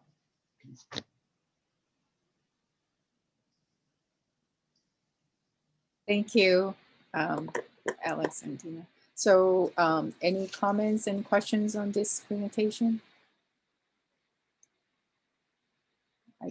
I don't see any hands up. So should we move on to next item and then maybe we can have more comments at the end? Yes, okay. So the next one will be the final remuneration forms and post to Google Drive. So is that Ms. Maggio? We can actually do this one really quick because we don't actually need to take the 10 minutes that I put down on the agenda for it. You guys, everybody should have filled that form out hopefully through May. If you can take a minute right now and fill in the June line, and then you can either sign it, take a picture of it and upload it to the link in the Google Drive, or you can scan it in and upload the file to the Google Drive. What's up, Julian? I had a brief question because I know the form requires us to put our social security number down. You do not need to put your social security numbers on. Thank you so much for reminding me. They emailed me that to tell you guys and I forgot. So you're awesome, Julian. We do not need your social security numbers. Please, I don't want them. Too much responsibility. So yeah, if all of the sitting members could take a moment to do that, that would be awesome. No, it is only for the sitting members, for those core members, not alternates, basically. Sorry, guys. Okay. Sorry, I missed the point. So should we put a social security number or not? No social security number. I do not need your social. Okay, so I send that to Julian. Who do I need to email to? Miss, you don't need to email it to anybody. If you go to the email that I sent you with the agenda on Friday, there is a link to a Google folder and you're going to upload it to that folder. This way, no emails. It's all in one big folder and it's all organized already and no forwarding has to happen and it's all very exciting. I will check them all on Friday and I will reach out to anybody whose form is incomplete or incorrect so that we can get it all updated. Wow. All updated and ready to go before school ends. Okay, next, Mr. Henderson. 2 questions very quickly. Are we going until 7 tonight? Is that the end time we're putting for today? Okay. And the second one is, well, I've worked at Stuyvesant for 15 years, but I never remember what district we're in. District 2. Thank you. No worries. I only know that because I ask every day. Okay. All right, next, Nancy. I think you're muted, Ms. Howe. Yes, hi. I just unmuted. Thank you.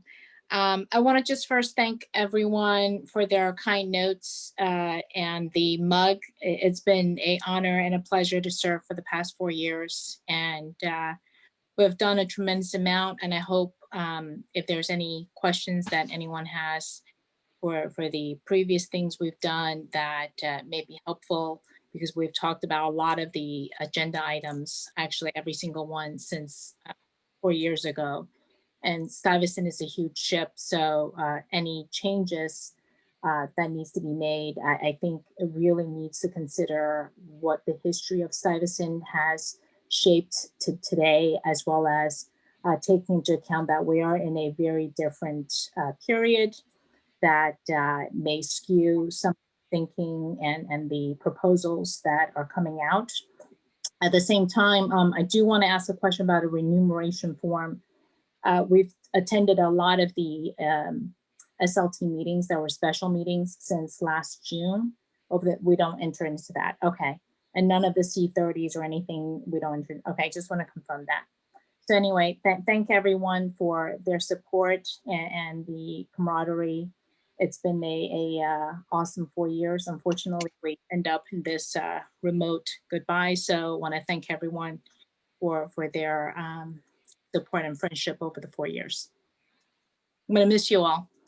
I miss you too, Ms. Howe. Send Isabella my love. Thank you. She actually sent you a lovely note, handwritten note. I did not get it. Oh, you should get it soon. Oh, I love her. All right, thank you. Yeah, Mr. All right, next, Mr. Wojcicki. Mr. Wojcicki. Actually, I wasn't going to say anything, but since Ms. Ho thanked everybody, I kind of wanted to. I was thinking about this earlier. I was going to run again. My term is up, and I just want to thank everybody for good past few years. And this body has been amazing in the past few years. We've done a lot of great things. We've updated a lot of things. We've developed, like, the cell phone policy was one of my babies, to let them use their phones more. But we feel like everybody respects everyone else's perspective, and everyone has just wanted to come together to do what's best for the kids, which is great. And this is it's been an honor. We figured out that the staff end loses a seat, so a DC 37 faculty or a staff member is going to take this spot. So I'll still serve on subcommittees. Thank you. And are we going back to the discussions? We have 16 people who are waiting to comment in the chat. What I would like to do is to find out if there's anybody who would like to lead the subcommittee that has been proposed by Mr. Henderson.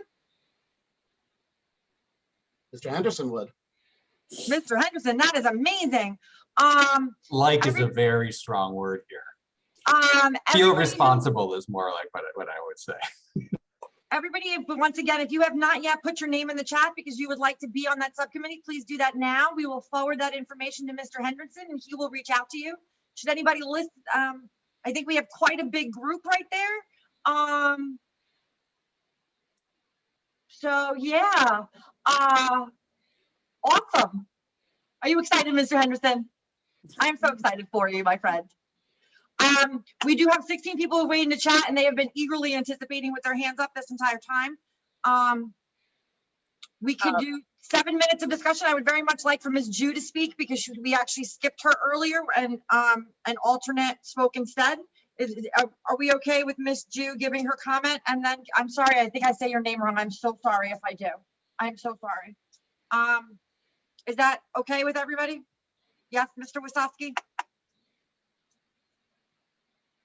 I move to add 15 minutes for the reimagined discussion, regardless of however long the comments take.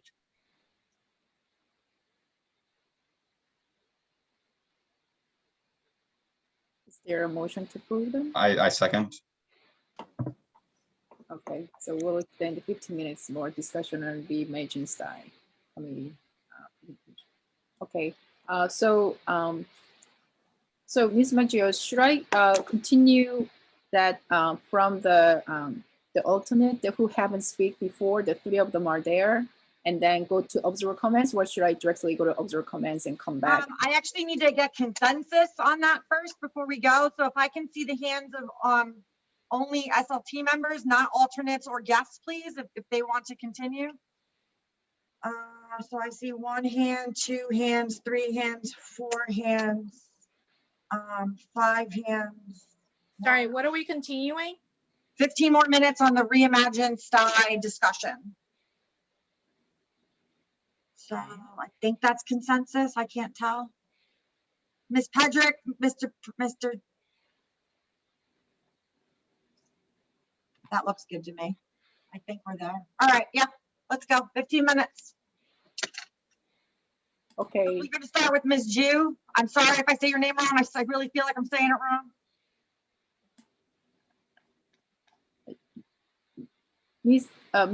Miss Ju, please go ahead for your comments. And then anybody who wants to speak, please raise your hands.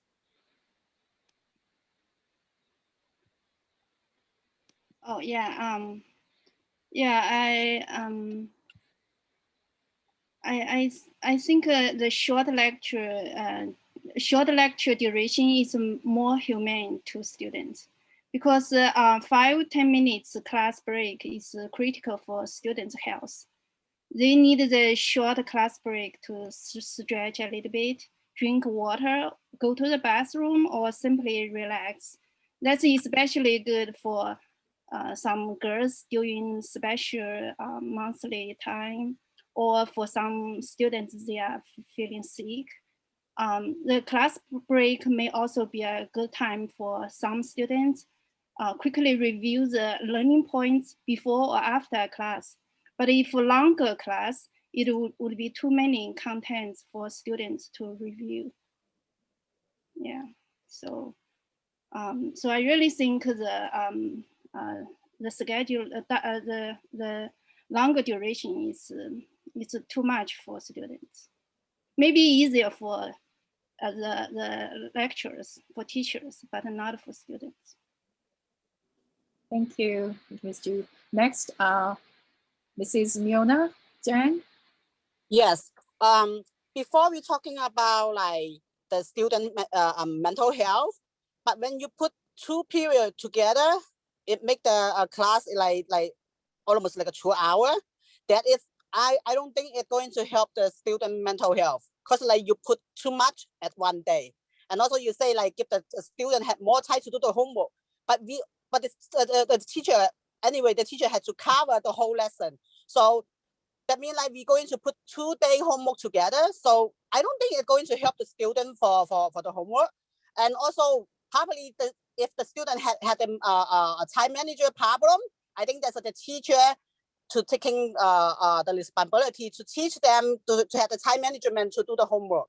And the second thing is like in the 9th grade for the grade policy, in 9th grade you cover them just to give them the pass or fail, and then they don't worry about whether they're doing good in the high school or not. And then in 10th grade, suddenly you're going to bring them back to the number grade. So at the time they just realize they may be falling, that it will be too late. And also I think because they look at the number grade is not good as what they expect, that's going to bring the student have more stress. So I don't think that when you in 9th grade you put the pass or fail, it's going to help the student. You just help them to make up the story, like help them to thinking like, okay, Stuyvesant is easy or high school is easy, but in 10th grade they will find out that is not the that's not the story that in the high school. So I don't think that's a good idea to apply the grade for the 9th grade for the freshmen. Maybe like when I heard one of the teachers saying like, oh, I only get 91. That's not good for me to go into the MIT. And I think we need to teach the kid. It's Stuyvesant. Not everybody can go to MIT. Some of the student has to go to a SUNY CUNY. I think we need to teach them the real life. Thank you. Thank you. Next, Mr. John Shankar. Sorry.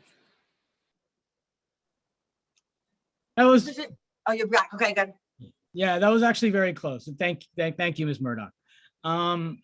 Okay, I think some parents are, and I'm not saying this out of disrespect, I don't think some of you are actually understanding the idea of what we were proposing, the idea of longer periods. That's not for us to lecture for the entire time.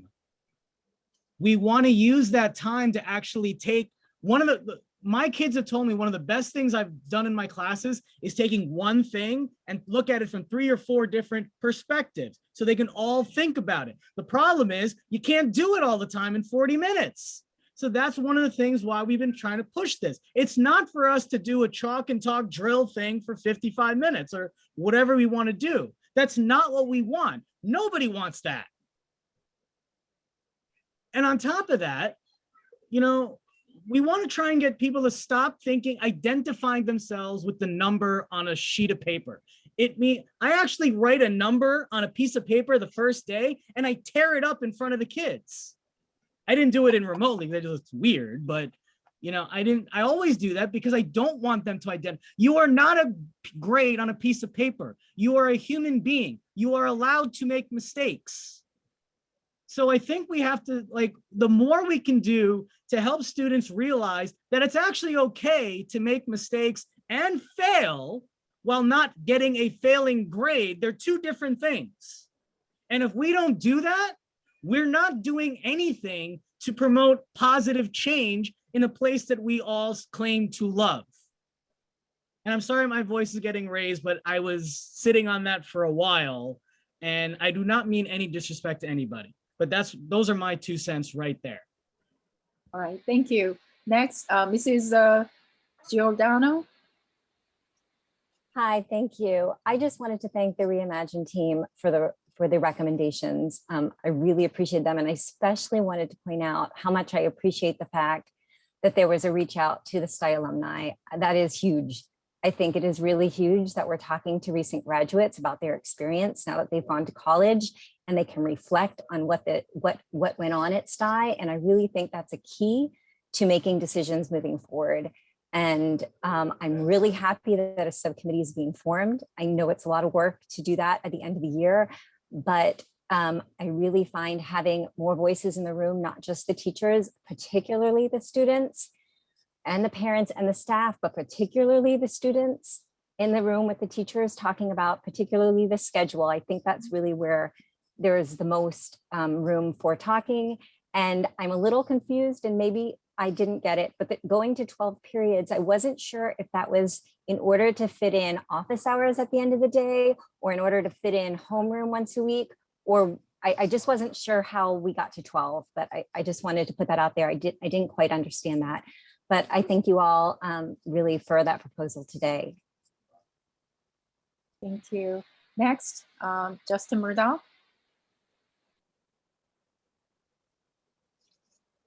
Justin, dude, we can't hear you. Sorry, can you hear me now? Not barely. Can you speak into your mic? I don't know really how to speak. Volume up, maybe. Maybe. Just keep going. We can kind of hear you. Oh, much Wait, better. I think I can change my settings. Just a quick second. I'm sorry. Okay, just yell. Okay. Everybody else. Wait.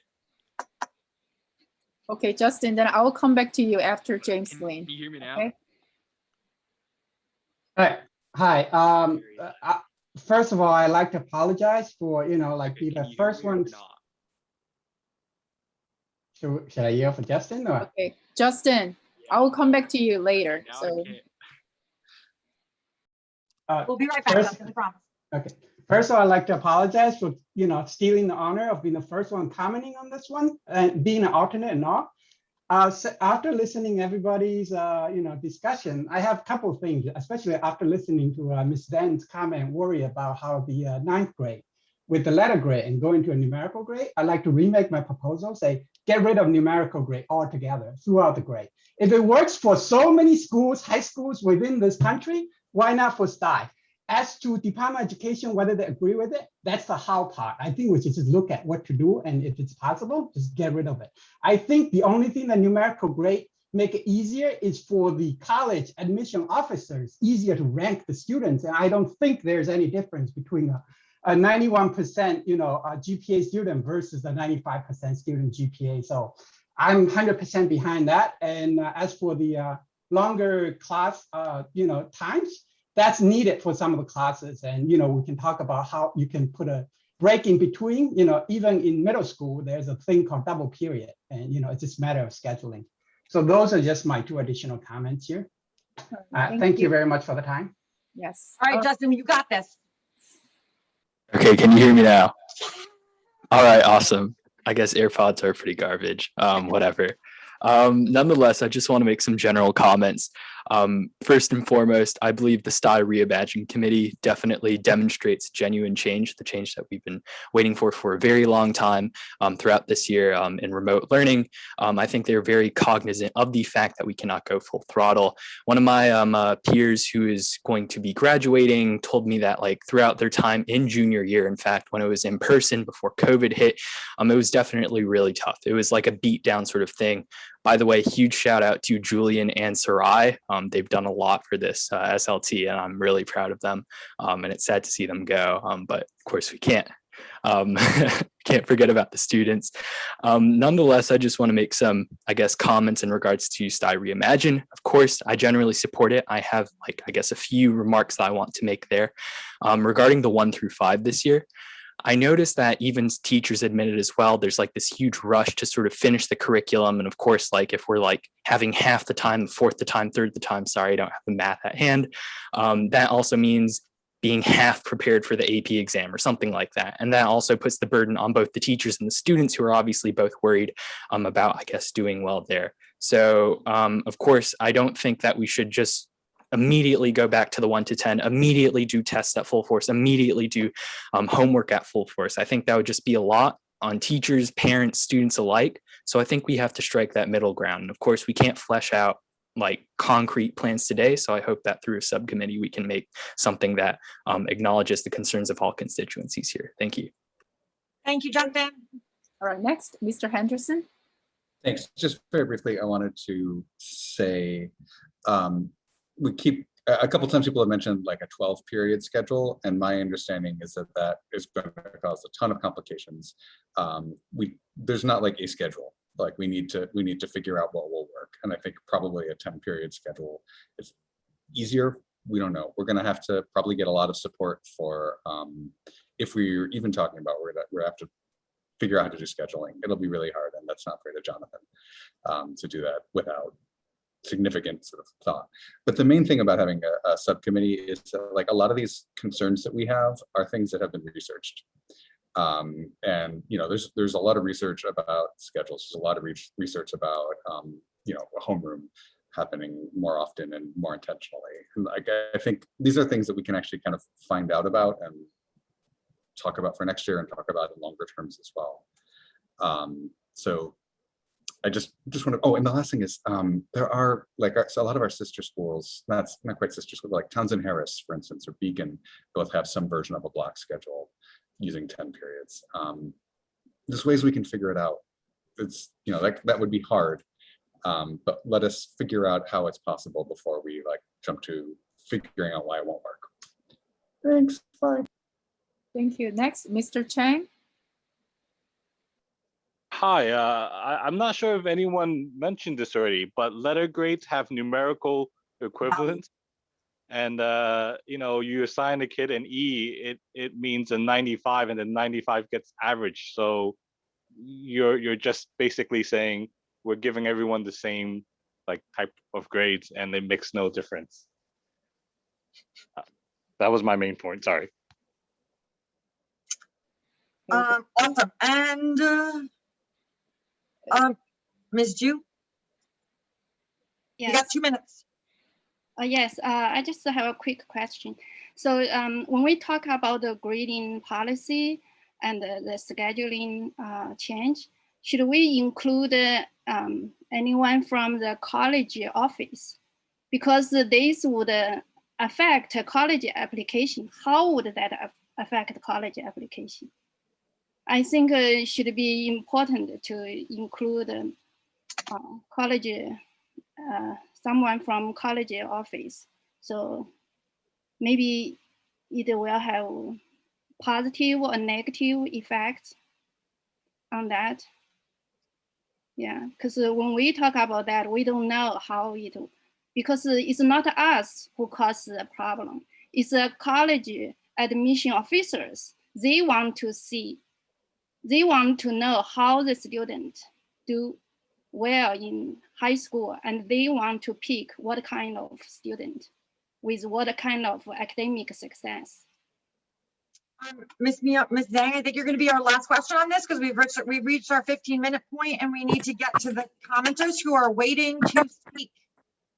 Okay. I would like to say, like when Jim say there are like so many high school, I'm really curious what is those high school, and also remember our kid is a high school student. It's not college kid. Another thing is I will really love to say thank you to Jonathan Chan, because like he know all the common sense. How can we put the kid all together in the lunch one period lunchtime, and how the grade is it? So I will say thank you to Jonathan. You do a great job, and you really had the common sense. Thank you.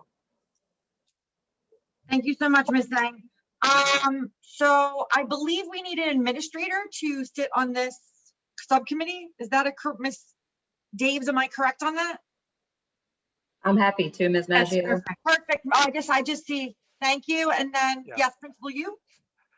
I'll be sitting on the subcommittee too. I'd like to, to do that. Just can I just say a few final words here before, you know, I've had an opportunity to listen, and again, you know, last SLT, this came up as having discussion points. And so I want to say thank you for everyone for offering input. I know this is emotional, and, you know, granted, this is things that have been discussed in the past, and then clearly we're in the current situation that we're in.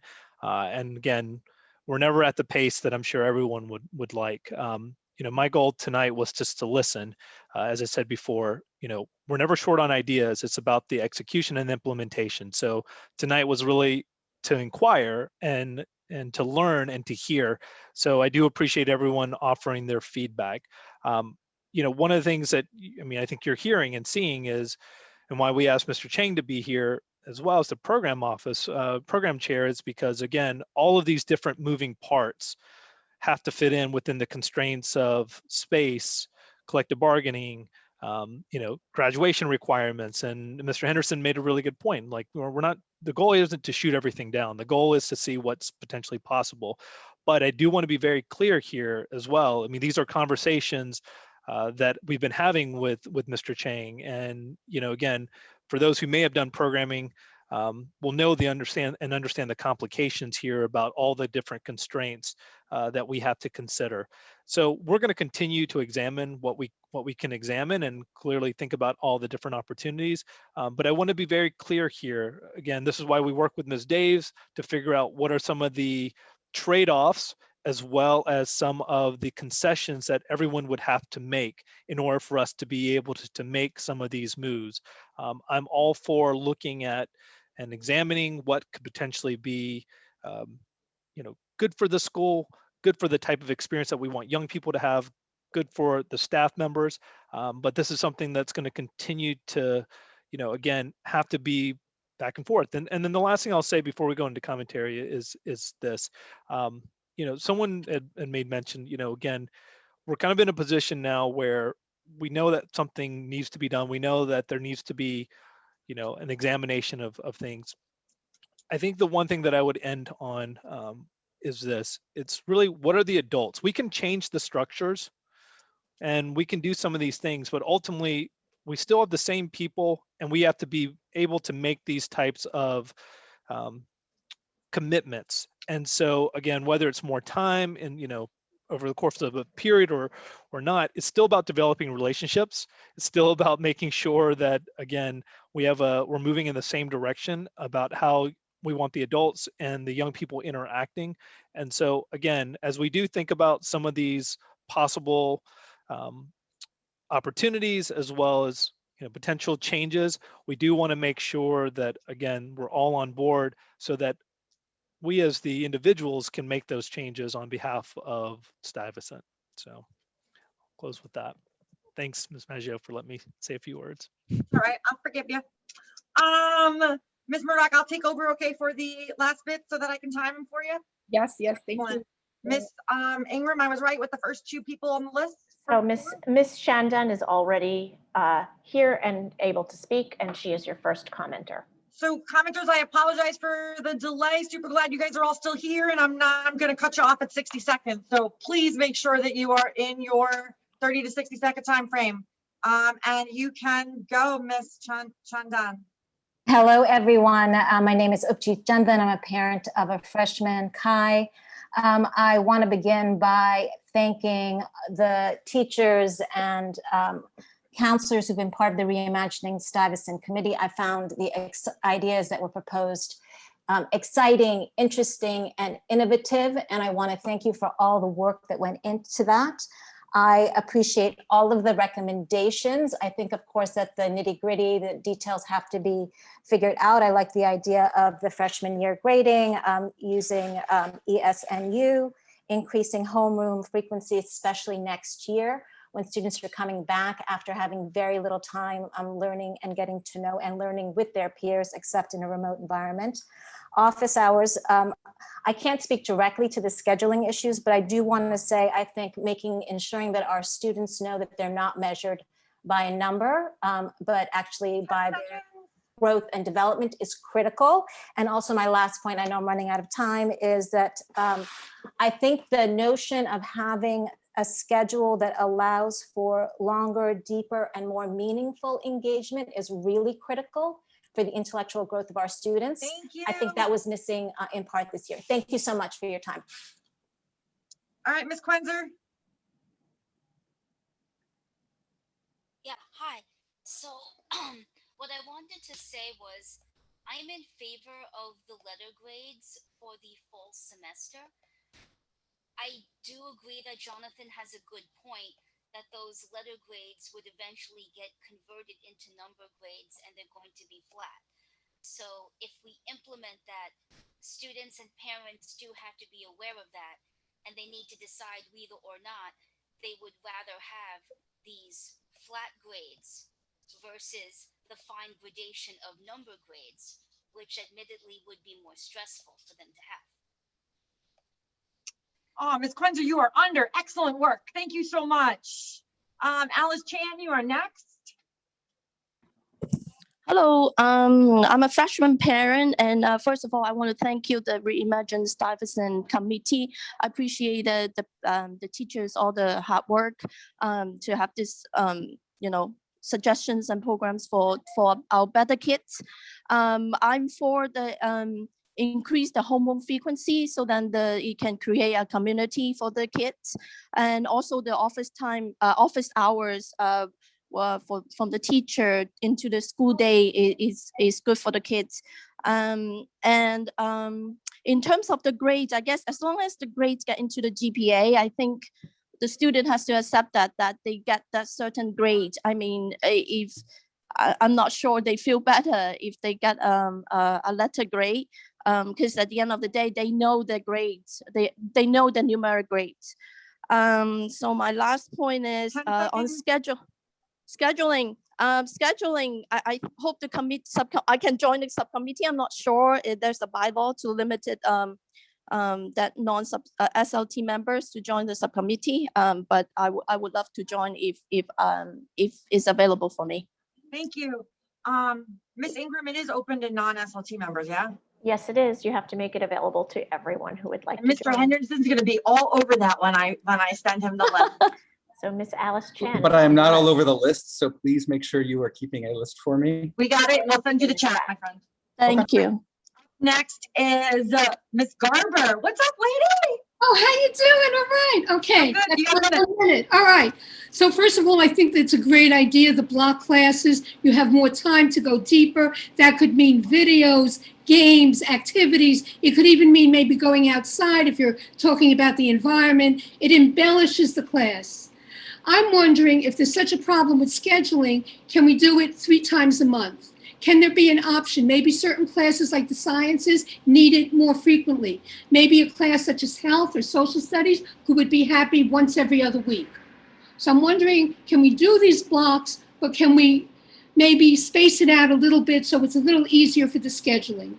In terms of grades, these are young men and women that are going to have to get used to the real life. And they have to make the transition in 9th grade, all right, that it's a harder school and you're not getting all 95s and everything. No one excels in everything. Let's start early, start in the 9th grade. 10 seconds, Ms. Garber. I'm sorry, is that my minute? What'd you 10 say? seconds. 10 seconds. Forget pass, fail, forget all that. This is the grade that you deserve. You're going to live with it and you're still going to be successful, even if you got an 85 in a class. If we want to be a great school and real and hardworking, then let's stick to the standards. You can't have it both ways. Be a Thank great you so much, Ms. Garber. We love you. Thank you. Peace on. Peace up. Peace on you. All right, Lindsay Zhu. Yes, this is Lindsay and I'm a freshman parent. Thanks for Reimagine Sty's effort. Generally, I'm very happy with safe baby step improvements to address students' mental health issue. But I am concerned about the proposal of drastic schedule change. We would like to see very, very strong scientific proof about that. It's like we have a disease uncurable with current medicines and we use a new medicine, not FDA approved yet on already very weak patients undergoing pandemic and over 3,000 of them. At this point, I do hope that our students will face less uncertainty out there. Thank you. Thank you. I'm sorry, I lost the list. Thank you so much. Who's next? It is after Miss Zhu, it's Derek Yu. Thank you. Hi, can you hear me? Yeah, okay. Yeah, I would like to appreciate the subcommittee. No, not yet, actually. We'll be appreciating them. Everybody wants to help our kids, of course. But I just want to reassure one thing. Stuyvesant is a specialized high school. It's not a regular high school. We already have like what, few hundred regular high school out there. We only have a few specialized high school. Why we want to make Stuyvesant a regular high school? So Stuyvesant has been a great high school, right? So what Stuyvesant has been done, that means it works. Why change it? Thank And you. also people have a choice. If you don't like it, I mean, if you people want to get it, people want to challenge it.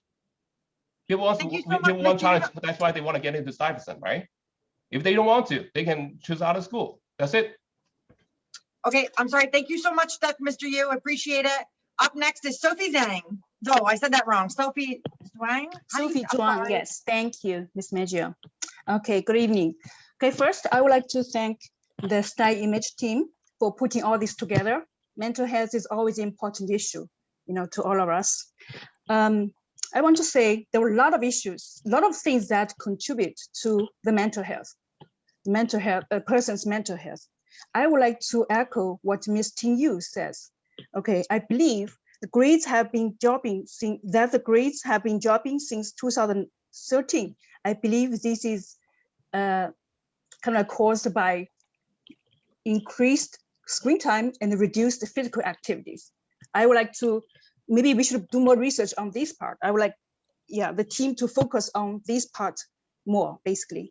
And the second thing about like using numerical grades instead of like removing the numerical grading system. I disagree with that, first.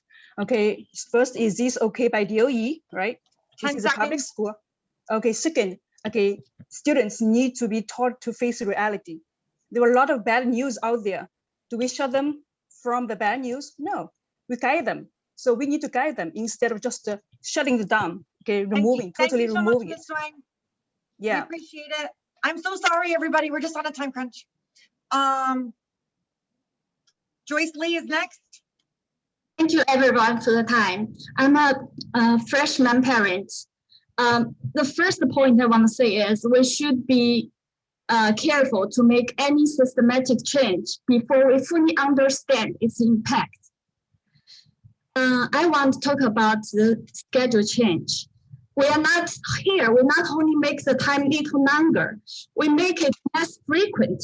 So our kids have less time to practice, to refresh those knowledge. So in terms of its effect, they have a worse understanding or worse absorption of the knowledge. That's more important. And weights become too long. 10 seconds. Okay, thank you. Thank you, Ms. Lee. Chris Tang is next. Hello.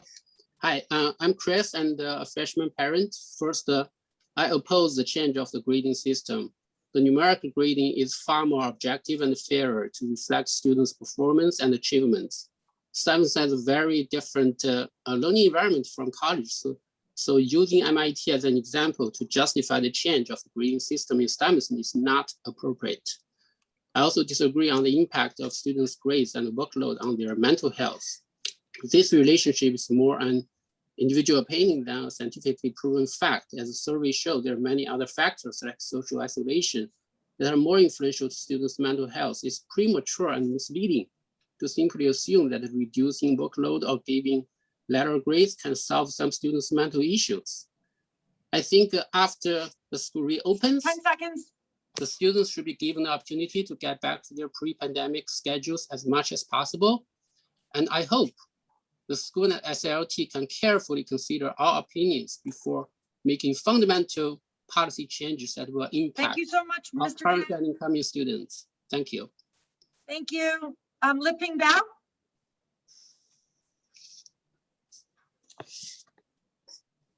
Ms. Bao, can you unmute? She is here.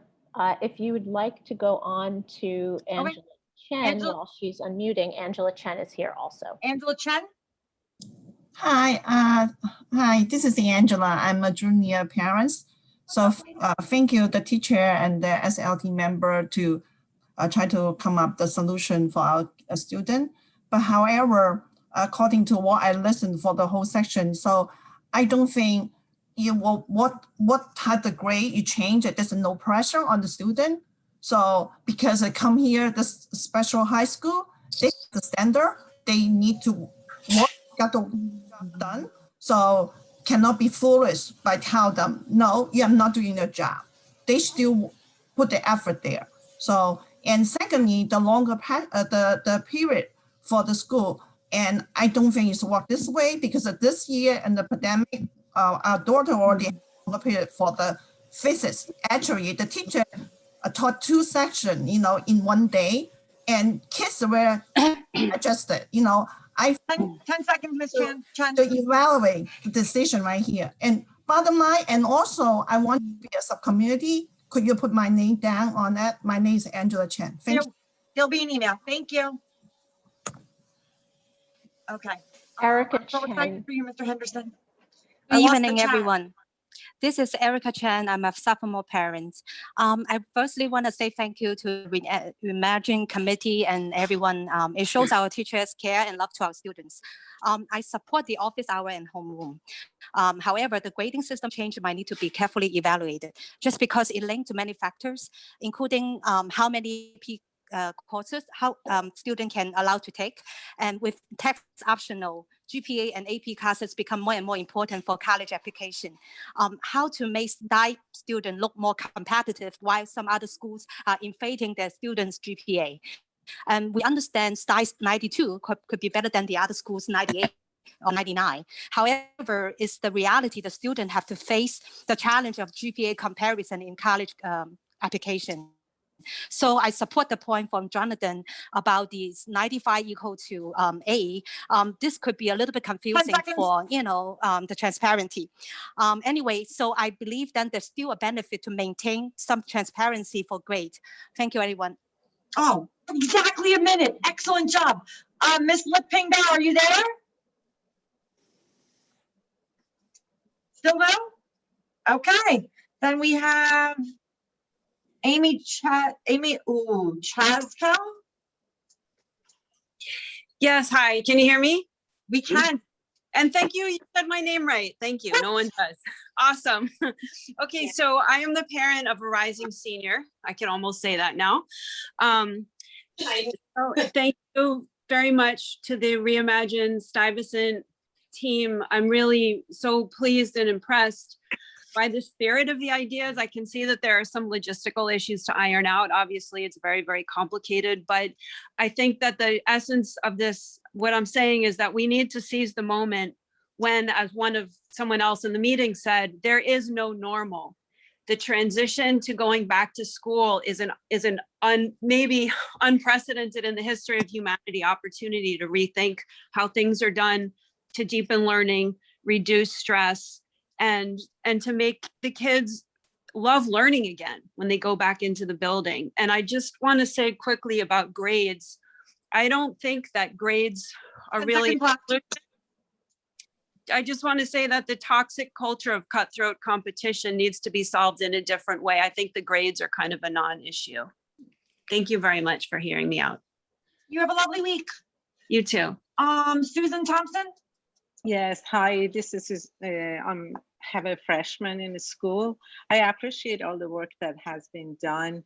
And from the preview that was presented, there isn't enough data to support what the reimagining team is proposing right now. I don't think just having 3 people or 5 people or even the study that has been done, that was it was almost 30% of the student body or parent with their parents. It's not indicative. 20% of 30% is almost nothing. So we cannot, yes, we can think again and do things differently, but last year was very different. And there is a lot of history behind the Stuyvesant. And that's why everybody wants to come to Stuyvesant, and the students work really hard to be in that environment. They are not thinking, oh, I'm going to go to this cush school so I can enjoy myself and have a good time and have no grades. Thank you Those so are much, not Ms. the Thompson. students. Thank you so much. I appreciate it.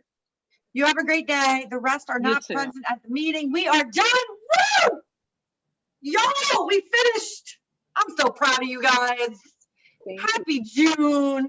I'll see y'all in September for a review of protocols and how we run things at the SLT. Have a fabulous summer. Enjoy the subcommittee. Yeah. Bye. Thank you. Maria, Thank you. not Maria, I'm sorry. Maggio, I assume you're first on the subcommittee list, right? Oh, no, I am doing. Isn't that what we're doing this summer? Just you and me? school, And I'm gonna be in Costa Rica and the islands. I can't do it, dude, but I can't wait to hear all about it. I got homeroom, office hours. Man, schedule that stuff. I am stopping the recording now. Okay, bye, everybody. Y'all can really leave.